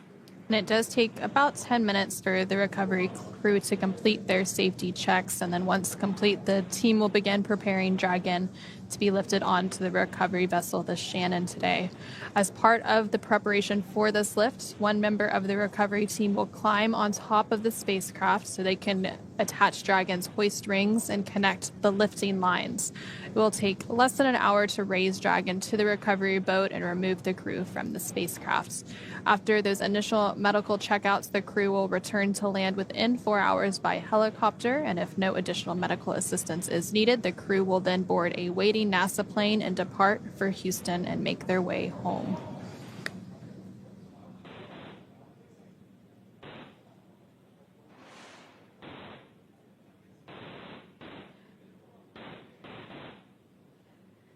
And so just about 7 minutes ago, Dragon Endurance did return home, and NASA astronauts Anne McClain, Nicole Ayers, along with JAXA astronaut Takuya Onishin and Roscosmos cosmonaut Kirill Peskov, are back on Earth after an approximately 17-and-a-half-hour journey from space.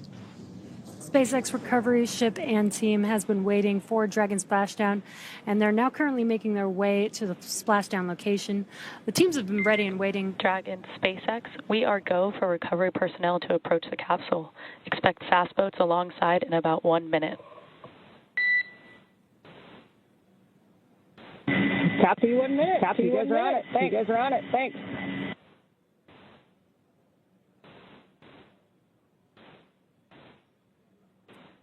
And so we did just hear confirmation that the recovery boats, or the fast boats, have been given the confirmation to proceed. So those recovery steps will soon commence. Again, it takes about 10 minutes for all those safety checks to be completed. And we actually have a team member out on the recovery boat who we will be hearing from momentarily to get her perspective. And so joining us from the recovery vessel is NASA Public Affairs Officer Reagan Scharfetter, who had a first-hand view of the crew returning and splashing down. Reagan, can you hear us? And how was the view from the recovery vessel? Hey there, Anna and Jesse. How do you hear me? We hear you loud and clear. Awesome. Well, seeing Splashdown firsthand was a moment I assume others on board will play back for the rest of time. We were stationed within 1.5 nautical miles from the splashdown zone off the coast of San Diego and had fairly decent visuals from the Shannon recovery vessel. The cloud ceiling is actually higher than originally forecasted at around 1,100 feet, which gave us a little more room to see the Dragon spacecraft coming in on this misty morning. Even with these cloudy skies, though, we were able to witness the 4 white and orange main parachutes before Endurance descended down into the Pacific Ocean. And now we're just eagerly awaiting our Crew-10 members to join us on the ship very soon. That's very exciting, Reagan. I'm so happy that you have that firsthand perspective. You mentioned the cloud cover a little bit, but overall, how have the landing conditions been from your perspective? The landing conditions were nominal this morning and within limits in regard to sea state, winds, and cloud ceiling. There was also some excitement earlier on board when we spotted not only whales, but also a lot of dolphins and a shark out on our starboard side. Currently, it's about 66 degrees out with 5-mile-per-hour winds and what has been described as a pretty mild sea for the ship, but what could be more of a rougher ride for the capsule itself. Irregardless, after spending 146 days aboard the International Space Station, I think this crew is going to be more than thrilled with this fun reintroduction to the planet. We're going to have to keep our eyes peeled for some whales over here, I guess. But can you tell us a little bit about the recovery journey to get to this point? Yeah, absolutely. One standout part of this recovery is that Crew-10 actually marked the first crewed Dragon, NASA mission. SpaceX, hypergol sweeps, and unfired ordnance checks are nominal. Rigging is in progress. Approximately 5 minutes until capsule lift. We have flight surgeons standing by. Please confirm crew are ready for PMC. Copy, 5 minutes. Copy, 5 minutes to lift. Cruise.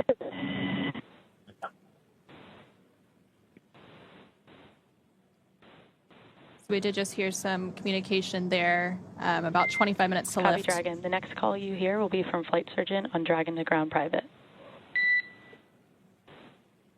Dragon, copy. And you can see that view there of the 2 fast boats and that rigging underway. Reagan, do we still have you? Do you want to continue on about the recovery journey to get to this point? Yes, absolutely. As I was saying, one standout part of this recovery is that Crew-10 marks the first crewed NASA mission to return to the Pacific Ocean since 1975. That's 50 years ago when the Apollo-Soyuz mission ended. The landing zone shift from the Gulf and Atlantic sites shows the commercial crew program's continued flexibility and adaptations to mission needs. But this doesn't go without paying attention to new perspective challenges like marine layer and visibility issues, as well as some rubber sea states, which we are getting a slight taste of today. These are also conditions the Artemis II recovery team will be tracking ahead of their mission next year, which too will conclude with a splashdown off the Pacific coast. For today's operations, though, we started the morning by flying a series of helicopters out to the vessel. The recovery director and crew support teams were on the first flight out to help get the ship ready. And about 2 hours before splashdown, 2 fast boats and a jet ski were then placed into the water. I was on the second helicopter out here and landed on the ship Dragon, about 90. SpaceX, comm check. SpaceX, Dragon, we have you loud and clear. Copy, Dragon. I have you loud and clear with a slight echo. For your awareness, we're going to step into transitioning the forward link now. Comm will be unavailable for approximately 5 minutes. Dragon copies. And we did just hear those comm checks, and we have heard that the crew has reported that they're feeling well following their splashdown. Reagan, go ahead and tell us about your helicopter ride out to the recovery zone. Yes, as I was saying, I was on the second helicopter out here and landed on the ship about 90 minutes before splash. And I just have to say, I have never seen an execution quite like this before. Teams have been working nonstop across various disciplines all week in lockstep with each other, just making sure that every detail was in place for Crew-10's successful return. That's incredible, Reagan. So what's next for retrieving the crew? Up next, Endurance will be hoisted onto the vessel and pulled toward the egress platform on Dragon Nest at the aft end of the ship. Safety checks will then be performed before opening the side hatch to ensure there are no hypergolic vapors present. And once confirmed, NASA and SpaceX medical personnel will assist the crew out of the capsule one by one. Once the crew exits the capsule, they'll undergo medical evaluations in the med bay, and soon after that, they'll board the first helicopter out, head to the airport, and then take a NASA plane back to Houston to begin their post-flight activities. I will say, as a first-timer out here, it's important to mention that seeing a spacecraft-shaped comet shoot down from the sky has just been an incredible joy to experience. And I know I can speak for the rest of the ship when I say that it's even more exciting to be able to welcome home Anne, Nicole, Jakuya, and Kirill. In the meantime, though, we'll keep you updated every step of the way out here. And with that, I will send it back to you guys out in Hawthorne. Thank you so much, Reagan. It's incredible to hear your point of view and your perspective from the recovery ship, the Shannon, an invaluable point of view to have for today's broadcast. Towards the end of Reagan's comments, she did actually mention the Dragon Nest, where Dragon will be hoisted up onto, and you can see a little bit of a live view there on the edge of your screen. So that is where Dragon will lift up onto once it's ready. And then once it's safely there, we'll actually move inward a little bit. And then from there, the hatches will be opened and the crew will be extracted out. During the extraction of the crew, they are typically assisted, and that's completely normal. And that's completely normal during these operations. Again, they have been in the microgravity environment for about 5 months. And so some reconditioning needs to take place to reacclimate themselves to Earth's gravity.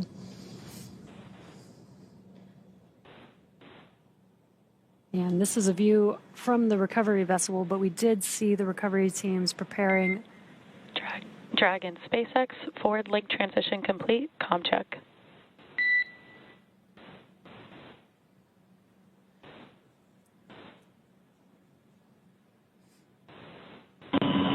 SpaceX Dragon, we have you clear with a slight echo.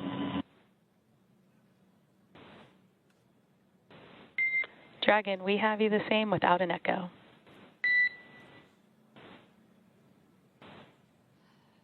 Sounds like they are trying to. Copy. Echo but readable.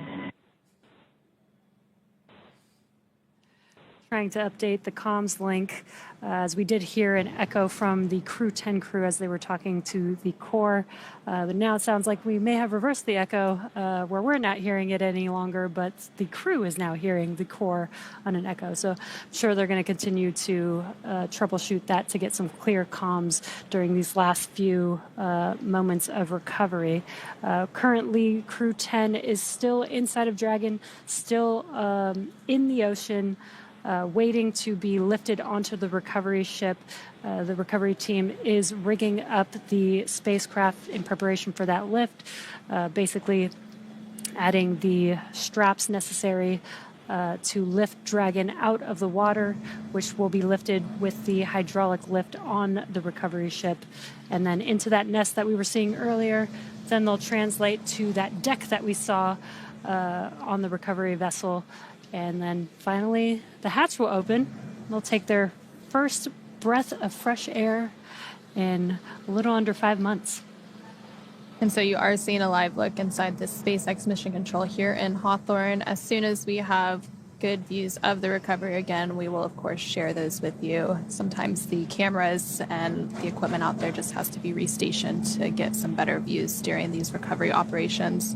So again, the crew did splash down aboard the Dragon Endurance spacecraft at 8:33 a.m. Pacific, 11:33 a.m. Eastern, a little under 20 minutes ago.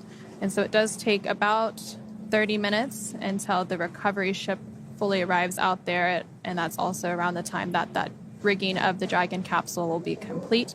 So a little bit after 9 a.m., we should see that rigging fully completed, the recovery vessel right up next to Dragon and being prepared for that hoist. And you can see that live look there of the recovery ship, the Shannon, which has made its way out to the splashdown zone. And you can see Dragon Endurance spacecraft, which currently has the Crew-10 astronauts seated inside, as they get closer and closer to each other to prepare for that lift onto the recovery ship.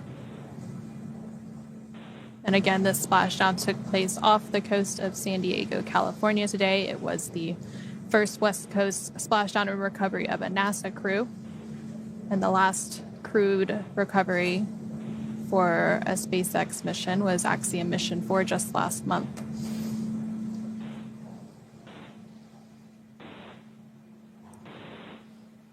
And again, we are in the Pacific Ocean at this moment.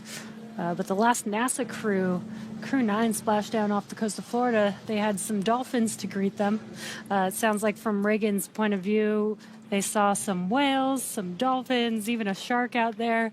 So we got a lot of sea members waiting for this crew to come back home. Giving them a warm greeting back to Earth with the animals that are only here. Dragon, SpaceX, rigging complete, approximately 5 minutes until capsule lift.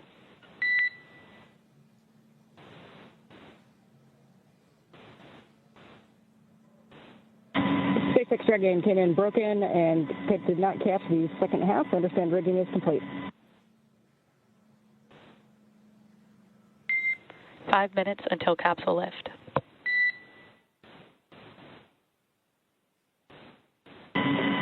Copy, 5 minutes.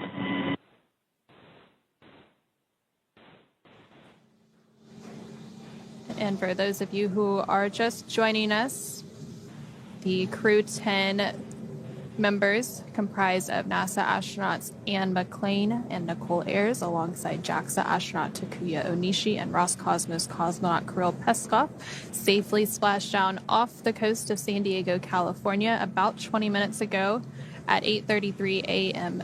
Pacific, 11:33 a.m. Eastern Time.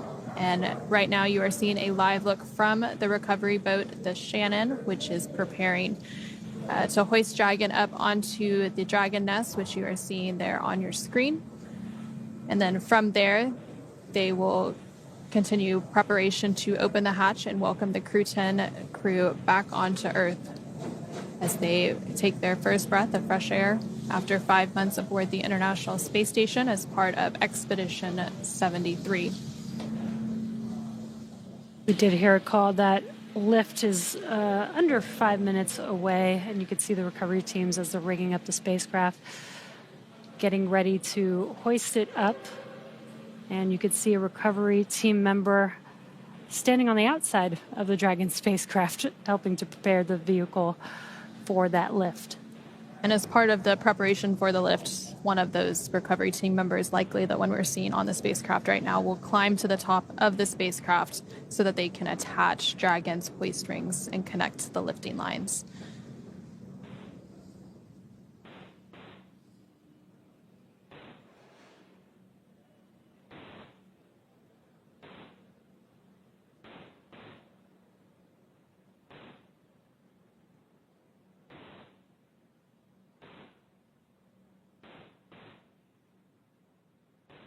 So recovering a spacecraft is a very complex operation. And so there's a lot of teams involved. And of course, since it is splashing down in the ocean, they do issue some notices to mariners to make sure that the area is clear. And we work closely with the United States Coast Guard to ensure the safety of not only the recovery team and the crew, but as well as other people that may be out in the Pacific Ocean today. Yeah, we've made sure that this area is clear for these final operations, as it does take some time after splashdown to prepare the spacecraft, safe the spacecraft, prepare the spacecraft for lifting onto the vehicle, making sure that the recovery teams are safe. Once they lift the spacecraft onto the deck or into that, what we call the Dragon's nest on the recovery ship, they'll also continue to do some safety checks to make sure that the thrusters on the Dragon spacecraft don't have any more gases leaking from them, and then they'll cover those up. Again, continuing to prioritize safety first as we get the Crew-10 crew ready to exit or egress the Dragon spacecraft. And so that whole recovery process, from splashdown to getting the crew out of the capsule, takes less than an hour. So we should expect to see the crew and their smiling faces in hopefully about 30 minutes or less from now. Again, they splashed down a little less than 30 minutes ago at 8:33 a.m. Pacific, 11:33 a.m. Eastern, off the coast of San Diego, California. This followed a 17-and-a-half-hour phasing journey following their departure and undocking from the International Space Station yesterday, August 8th, at 3:15 p.m. Pacific, 6:15 p.m. Eastern. And so you can see that line that is connected from the recovery ship onto Dragon as it tugs its way in, and that recovery crew member making its way to the top of the Dragon Endurance spacecraft.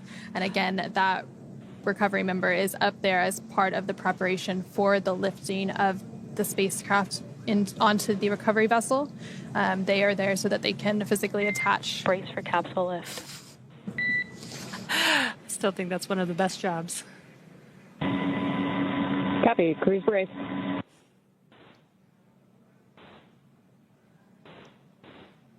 So they have physically attached those hoist rings and connected the lifting lines, and now they are preparing to lift the Dragon Endurance spacecraft onto the Shannon recovery boat momentarily. And you did just see that live look of the recovery member as he jumped off of the spacecraft and into the Pacific Ocean and is now back on one of the fast boats. And those fast boats were some of the initial recovery ships or recovery vehicles out at the splashdown location. And again, we heard those comms to the crew, notifying them to prepare for the lift. Again, they can't see very much outside of the spacecraft, so knowing what operations are happening helps them understand what those moves that they're feeling are, so they know what to expect.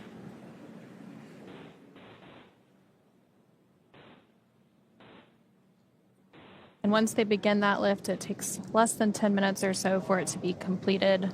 And so it'll be safely inside that basket there at the end of the ship, where the dragon's egg, or dragon's nest is what it's known as.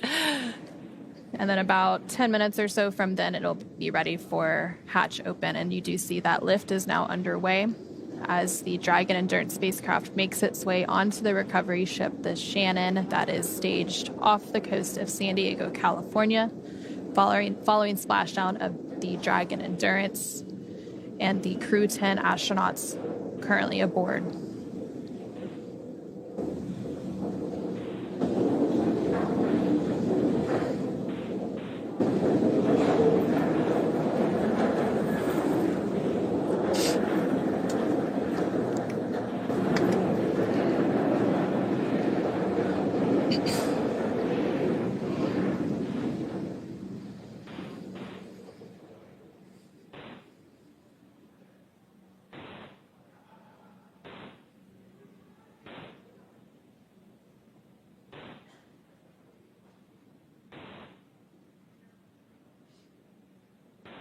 And as this is happening, the crew is still strapped in to their seats with the 5-point harnesses.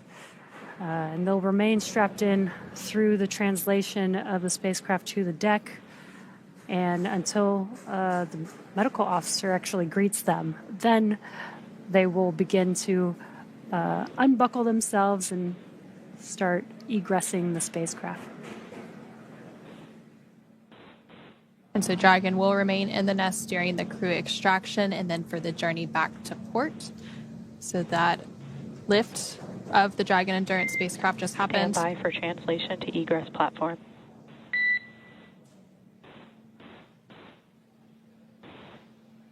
Dragon copies. And so that lift of the Dragon Endurance spacecraft is now complete. You can see it there on your screen, safely in the nest on the recovery ship. And so that translation to bring it forward and closer into the ship to then prepare to open the hatches will begin momentarily. You can see some of the crew member or the recovery members there doing their final inspections and safety checks of the spacecraft before they begin that translation. And then once that translation of the spacecraft is complete on the SpaceX recovery ship, the hatches will be opened. And we do expect that to take place probably in about 10 to 15 minutes from now. And once open, a SpaceX medical doctor will be the first one to check in on Ann McClain, Nicole Ayers, Takuya Onishi, and Kirill Peskov and see if they are ready for egress or getting out of the spacecraft. And while Dragon's top hatch is used to connect to the space station, the astronauts will actually egress or exit from Dragon's side hatch, pending capsule orientation in the water. Of course, we did see that it splashed down in orientation 1, so that the nose cone was facing up, which is the preferred orientation. And so before opening the hatch, the spacecraft's cabin pressure must be equalized with the outside environment. And then once the hatch is open, that will be the crew's first breath of fresh air since boarding their spacecraft at the start of their journey last March. Again, they lifted off from NASA's Kennedy Space Center in Florida on March 14th of this year. And it's important to note that Anne, Nicole, Takuya, and Kirill will be getting assistance from the recovery teams while exiting the spacecraft. This is the same process for any returning long-duration crew members, as returning to a gravity environment can wreak havoc with our vestibular system, responsible for maintaining balance and motion. Safety is our #1 priority and with this operation, so you'll see the crew members helped out of the spacecraft one by one and assisted the few feet to the medical quarters aboard the boat. And if you've ever watched crews return on a Soyuz, two of our crew members today had actually previously flown on a Soyuz, and McLean and Takuya Onishi. This is the same process as when astronauts are carried from the Soyuz capsule to waiting chairs on the steppe of Kazakhstan and then carried to a waiting medical tent. This is also the period where any time-critical cargo can be recovered from the spacecraft, with the remainder waiting until the ship is back in port. Once the ship and spacecraft return to shore, the recovery team will perform additional inspections before loading Dragon onto a flatbed truck at the SpaceX facility in Cape Canaveral for post-processing. And so we mentioned earlier all of the science and research that Crew-10 conducted during their 5-month mission aboard the International Space Station. So in addition to some of the physical and biological science experiments that they conduct, they too themselves are human research subjects. So a lot of teams work to gather samples from the crew throughout their mission to see how the microgravity environment of space actually impacts the human body. So NASA does have the Human Research Program, which is responsible for a lot of that science and investigation. But of course, there's also researchers outside of NASA that use the microgravity environment aboard the International Space Station to conduct their science and research. We do have the International Space Station National Laboratory that helps to facilitate a lot of that other research as well. And those research experiments, especially with the human body, are extremely important, especially for, we call these long duration missions 5 to 6 months long, but if we're going to be going to the moon, planets like Mars, we're going to need to stay a lot longer, and we're going to need to know how to keep the human body healthy throughout that time. What happens in these microgravity environments, and how can we better prepare the humans for going on these even longer duration missions. So the International Space Station does serve as sort of a testing and proving ground for NASA's future Artemis missions to the moon and then on to Mars. Of course, we can't necessarily do all science and research in the microgravity environment due to various factors. So teams on the ground also do what are known as analog research experiments. Also, a lot of that is based out of our Human Research Program. So one of those, known as the Human Exploration Research Analog, or HERA, does some isolation and confinement research inside of an analog setup that's supposed to simulate a spacecraft. Another one of those analogs is known as CHAPEA, or the Crew Health and Exploration Research Analog, which actually simulates a stay on the surface of Mars for about a year. So while this International Space Station does do a lot of great research, some of that research can also be done on the ground in preparation for those long-duration exploration missions to the moon and Mars. And you can see on your screen, the Dragon spacecraft is now translating forward to that deck that we saw earlier. Again, that deck is the height just below the hatch, which will make it a lot easier for the crew to egress the spacecraft.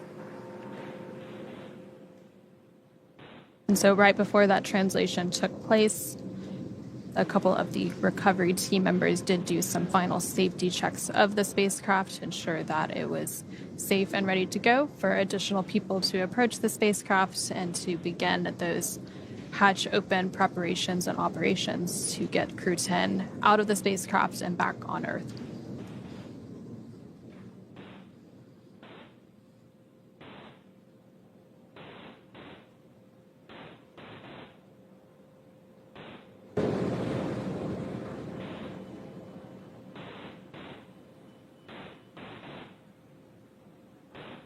And for those of you who are just joining us, Crew-10 did safely splash down about 40 minutes ago off the coast of San Diego, California, aboard a SpaceX Dragon spacecraft known as Endurance. Endurance did fly on 3 previous missions, Crew-3, Crew-5, and Crew-9. So this was the 4th flight of the Dragon Endurance spacecraft. It launched to the International Space Station about 5 months ago on March 14th from NASA's Kennedy Space Center in Florida. Following that launch, it had a journey to the International Space Station where it was then docked and remained for about 5 months for all of that science and research that Crew-10 conducted. And then yesterday at 3:15 p.m. Pacific, 6:15 p.m. Eastern, Dragon and the Crew-10 crew safely undocked from the International Space Station and made their way back to Earth. They had an about 17.5-hour journey from that undocking until their splashdown, which again took place at 8:33 a.m. Pacific, 11:33 a.m. Eastern today. And Crew-10 again is comprised of NASA astronauts Anne McClain and Nicole Ayers, along with JAXA, or Japan Aerospace Exploration Agency astronaut Takuya Onishi and Roscosmos cosmonaut Kirill Peskov. And so we are now just standing by for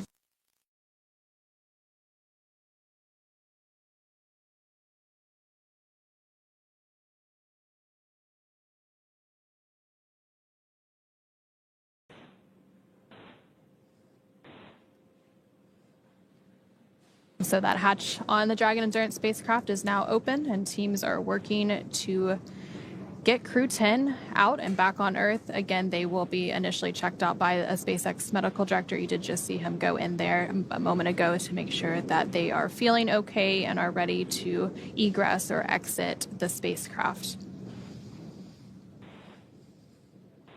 We are also seeing the recovery crew install that hatch seal protection. This helps protect both the seal of the hatch on the spacecraft as well as the crew as they're exiting the vehicle. And so that hatch was officially opened at 9:10 a.m. Pacific, 12:10 p.m. Eastern Time, following a splashdown at 8:33 a.m. Pacific, 11:33 a.m. Eastern off the coast of San Diego, California. Again, they are doing some initial medical evaluations, and then they will be prepared to egress or exit the spacecraft and take their first breath of fresh air. Again, they will be assisted out of the spacecraft. That is completely normal. And then from there, they will go just a few steps and to do some additional medical checkouts. And then after the egress is finally complete and all 4 crew members are out of the spacecraft, they will take a helicopter back to dry land. And then from there in California, they will then board a NASA plane and make their way back home to Houston, Texas. You can see the recovery team again preparing for that egress or exiting the spacecraft. They are using some aids. There's going to be a little bit of a ramp to enable the crew to easily exit the spacecraft. Instead of taking that large step, they can use that ramp to exit.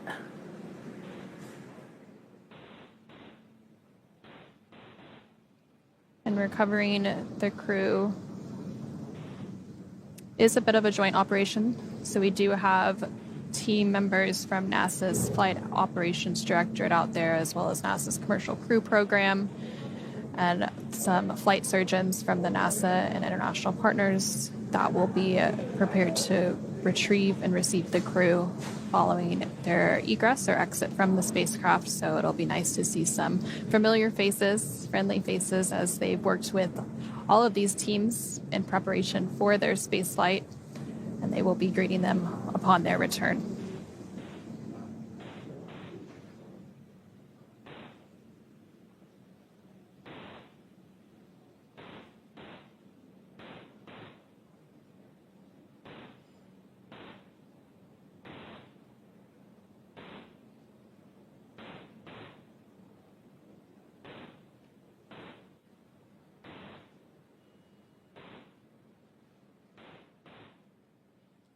You can see that the crew is removing some of their cargo that looked like their tablets that they were using to follow along with every procedure throughout the entire mission and ride on Dragon. And after the crew is extracted or egressed out of the spacecraft, they will remove some additional cargo that's time critical. Often that is cargo that needs to be chilled for whatever reason, scientific samples and such that need to be in a specific environment. So that will be immediately offloaded after the crew exits the spacecraft, and then any additional cargo will be offloaded after it makes its way back to port off the coast of San Diego, California. Looks like those are the footrests being removed. That allow the crew to get out of their seats a little bit easier.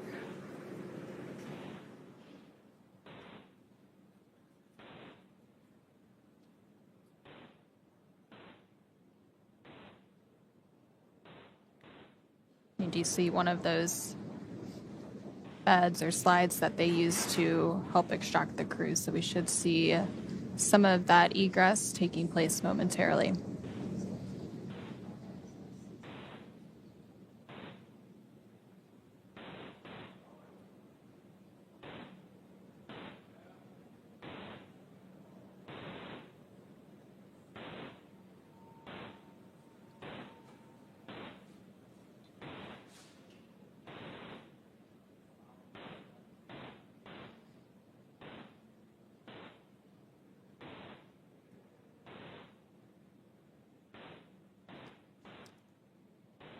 If you're just now joining us, you are watching the Crew-10 mission as we await the 4 crew members, NASA astronauts Anne McClain and Nicole Ayers, JAXA astronaut Takuya Onishi, and Roscosmos cosmonaut Kirill Peskov, egress the Dragon spacecraft here shortly. They just recently, in the last 10 minutes, were able to take the first breath of fresh air in about 5 months.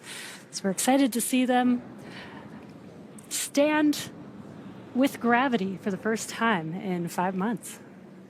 And so they will likely be assisted, so we might not see the first steps, but they will be assisted out of the capsule. And it is important to note, since they were under the microgravity environment, their muscles, their bones, all of their systems haven't been exposed to Earth's gravity in over 5 months, which of course has some impacts on the human body, which is some of the important research that is done on the International Space Station to actually see how the human body is affected by the environment of outer space. And so that hatch did open about 6 minutes ago at 9:10 a.m. Pacific, 12:10 p.m. Eastern, following a splashdown at 8:33 a.m. Pacific, 11:33 a.m. Eastern, off the coast of California. Following that splashdown, the recovery team went out to meet the Dragon Endurance spacecraft. First out were the 2 fast boats, which began some safety checks and also began to safe the spacecraft in preparation to be lifted onto the recovery vessel, the Shannon. And the Shannon did arrive to the splashdown location less than 30 minutes after splashdown to then lift the spacecraft up on board the Shannon, and now we're just awaiting the crew to exit or egress the spacecraft.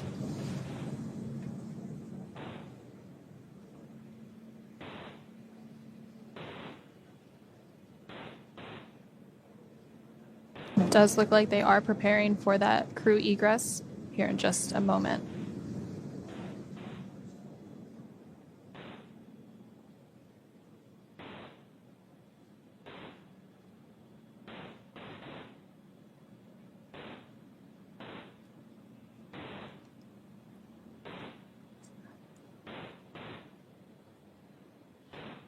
And the first Crew-10 crew member has now successfully egressed or exited the capsule. And that is NASA astronaut Anne McClain. She looks very excited to be back on Earth, given an arm pump. And the other 3 crew members should be following behind here shortly.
So just moments ago, we did have NASA astronaut Anne McClain make her way out of the Dragon Endurance spacecraft, and now we are just standing by for the egress or exit of the following 3 Crew-10 crew members to complete the recovery process.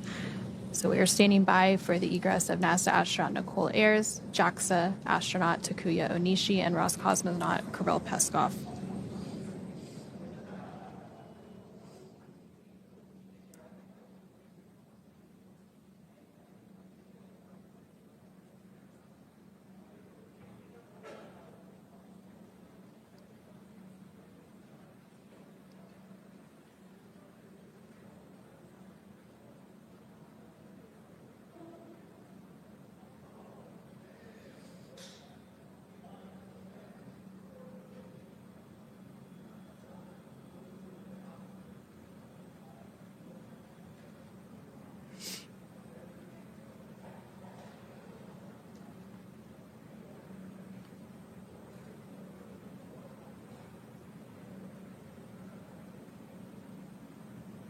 And the second Crew-10 crew member has successfully egressed the capsule, and that is NASA astronaut Nicole Ayers. So both NASA astronauts Anne McClain and Nicole Ayers have successfully egressed or exited the capsule. Anne McClain served as the Crew-10 commander, and Nicole Ayers served as the Crew-10 pilot for this mission. So the final 2 crew members that we are awaiting are JAXA astronaut Takuya Onishi and Roscosmos cosmonaut Kirill Peskov.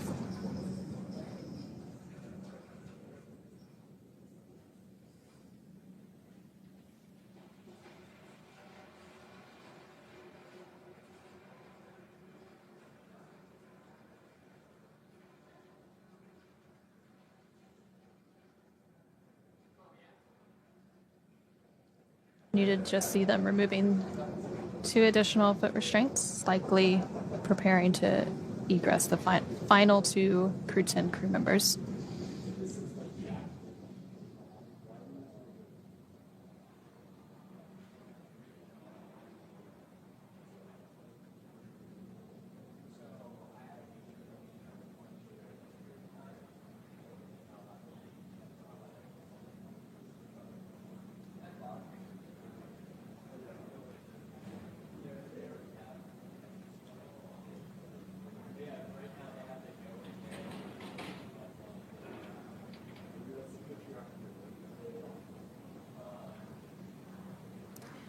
If you're just now joining us, NASA astronauts Anne McClain and Nicole Ayers have already egressed or exited the Dragon Endurance spacecraft.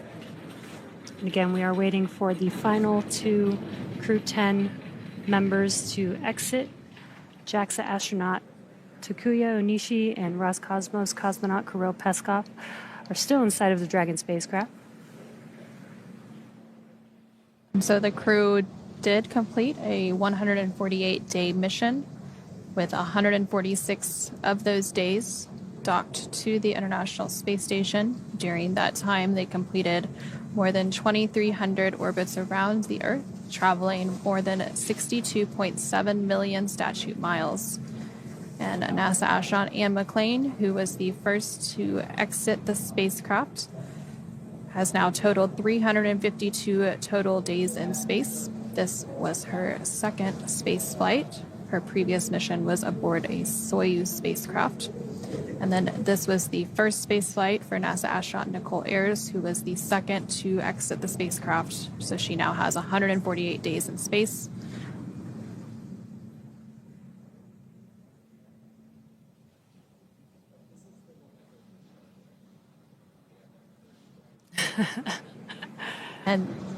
And we do now see JAXA astronaut Takuya Onishi has exited the spacecraft. And this was also the second space flight for Onishi. So across his 2 missions, he has now totaled 263 days in space. So we are now just standing by for the final crew member of Crew-10 to make their way out of the spacecraft, and that is Roscosmos cosmonaut Kirill Peskov.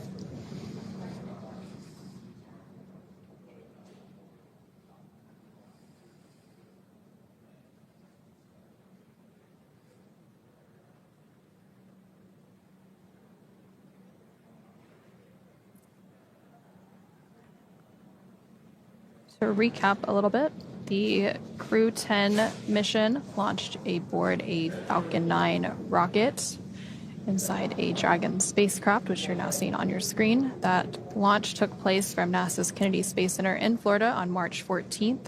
The crew then had a journey to the space station and docked shortly thereafter, spending about 5 months attached to the orbiting laboratory, conducting science and research before undocking yesterday, August 8th at 3:15 p.m. Pacific, 6:15 p.m. Eastern, for a 17.5-hour return journey back to Earth, splashing down off the coast of San Diego, California earlier this morning at 8:33 a.m. Pacific, 11:33 a.m. Eastern, which was less than an hour ago. And they are working to egress the final crew member. The initial 3 crew members have already safely exited the spacecraft, and those are NASA astronauts Anne McClain and Nicole Ayers, along with JAXA astronaut Takuya Onishi. So the egress of Roscosmos cosmonaut Kirill Peskov is now underway, and you can see him making his way out of the spacecraft right now.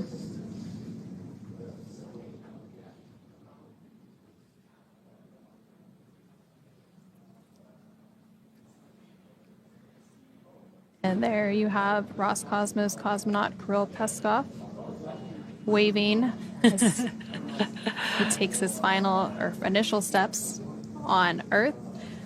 And he will now be taken back to some additional medical checks. And with that, all 4 Crew-10 crew members are safely back on Earth. They have all egress.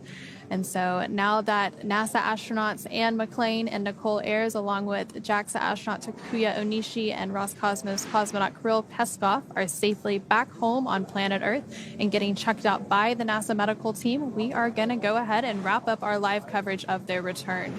After a successful liftoff and separation from Falcon 9 back on March 14th, Crew-10 made their way on board Dragon to the International Space Station and completed a 148-day mission in space.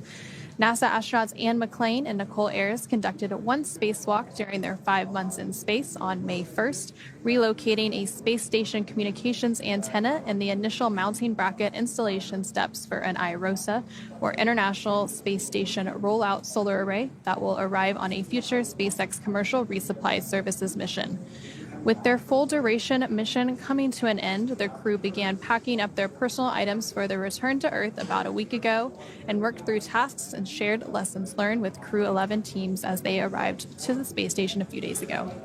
Their journey home began when they closed the hatch to Dragon and undocked from the space station at 3:15 p.m. Pacific or 6:15 p.m. Eastern Time on Friday, August 8th. After 4 successful departure burns and a phasing burn to line up their orbit, Anne, Nicole, Takuya, and Kirill rested for a few hours before waking up to prepare for re-entry this morning. Dragon performed an approximately 17.5-minute long deorbit burn to send Dragon on a path home. That burn ended at 7:57 a.m. Pacific Time, 10:57 a.m. Eastern, and this was followed by trunk separation and Dragon's final on-orbit maneuver, closing of the nose cone at 8:02 a.m. Pacific Time, 11:02 a.m. Eastern. The spacecraft re-entered the Earth's atmosphere and slowed its descent with successful deployments of 2 drogue parachutes and 4 mains, with the final splashdown occurring off the coast of San Diego, California at 8:33 a.m. Pacific Time or 11:33 a.m. Eastern. Following that successful splashdown, we saw SpaceX recovery experts move in and prepare Dragon Endurance for its lift on the recovery vessel. And just a little less than an hour following splashdown, we saw Anne, Nicole, Takuya, and Kirill make their way out of Dragon and into the recovery ship's medical facilities safe and sound. And next up, they'll catch a helicopter flight back to shore while they're transferred to aircraft that will take them home. The astronauts will take a NASA plane for the short flight back to Houston. They'll then be reunited with their families to bring an end to this mission. It's been an honor and privilege to share their journey with all of you as we continue this new era in human spaceflight. And return today marks the end of the direct handover we executed after successfully launching the Crew-11 mission to the space station just last week on Friday, August 1st. Thank you, as always, for joining us for this morning's coverage of the splashdown of Crew-10. Remember to follow SpaceX on X and NASA online and on social media for updates for the very latest on crew and cargo flights to and from the International Space Station. And we'll continue to share the progress of Anne McClain, Nicole Ayres, Takuya Onishi, and Kirill Peskov on social media as they travel back home. We will also have a post-Splashdown media teleconference coming up at approximately 10 a.m. Pacific, 1 p.m. Eastern, where leadership will share a final update as we conclude the successful mission. And you can tune in live on NASA's YouTube page and through nasa.gov. From all of us at NASA and SpaceX, thank you for joining us and welcome home, Crew-10.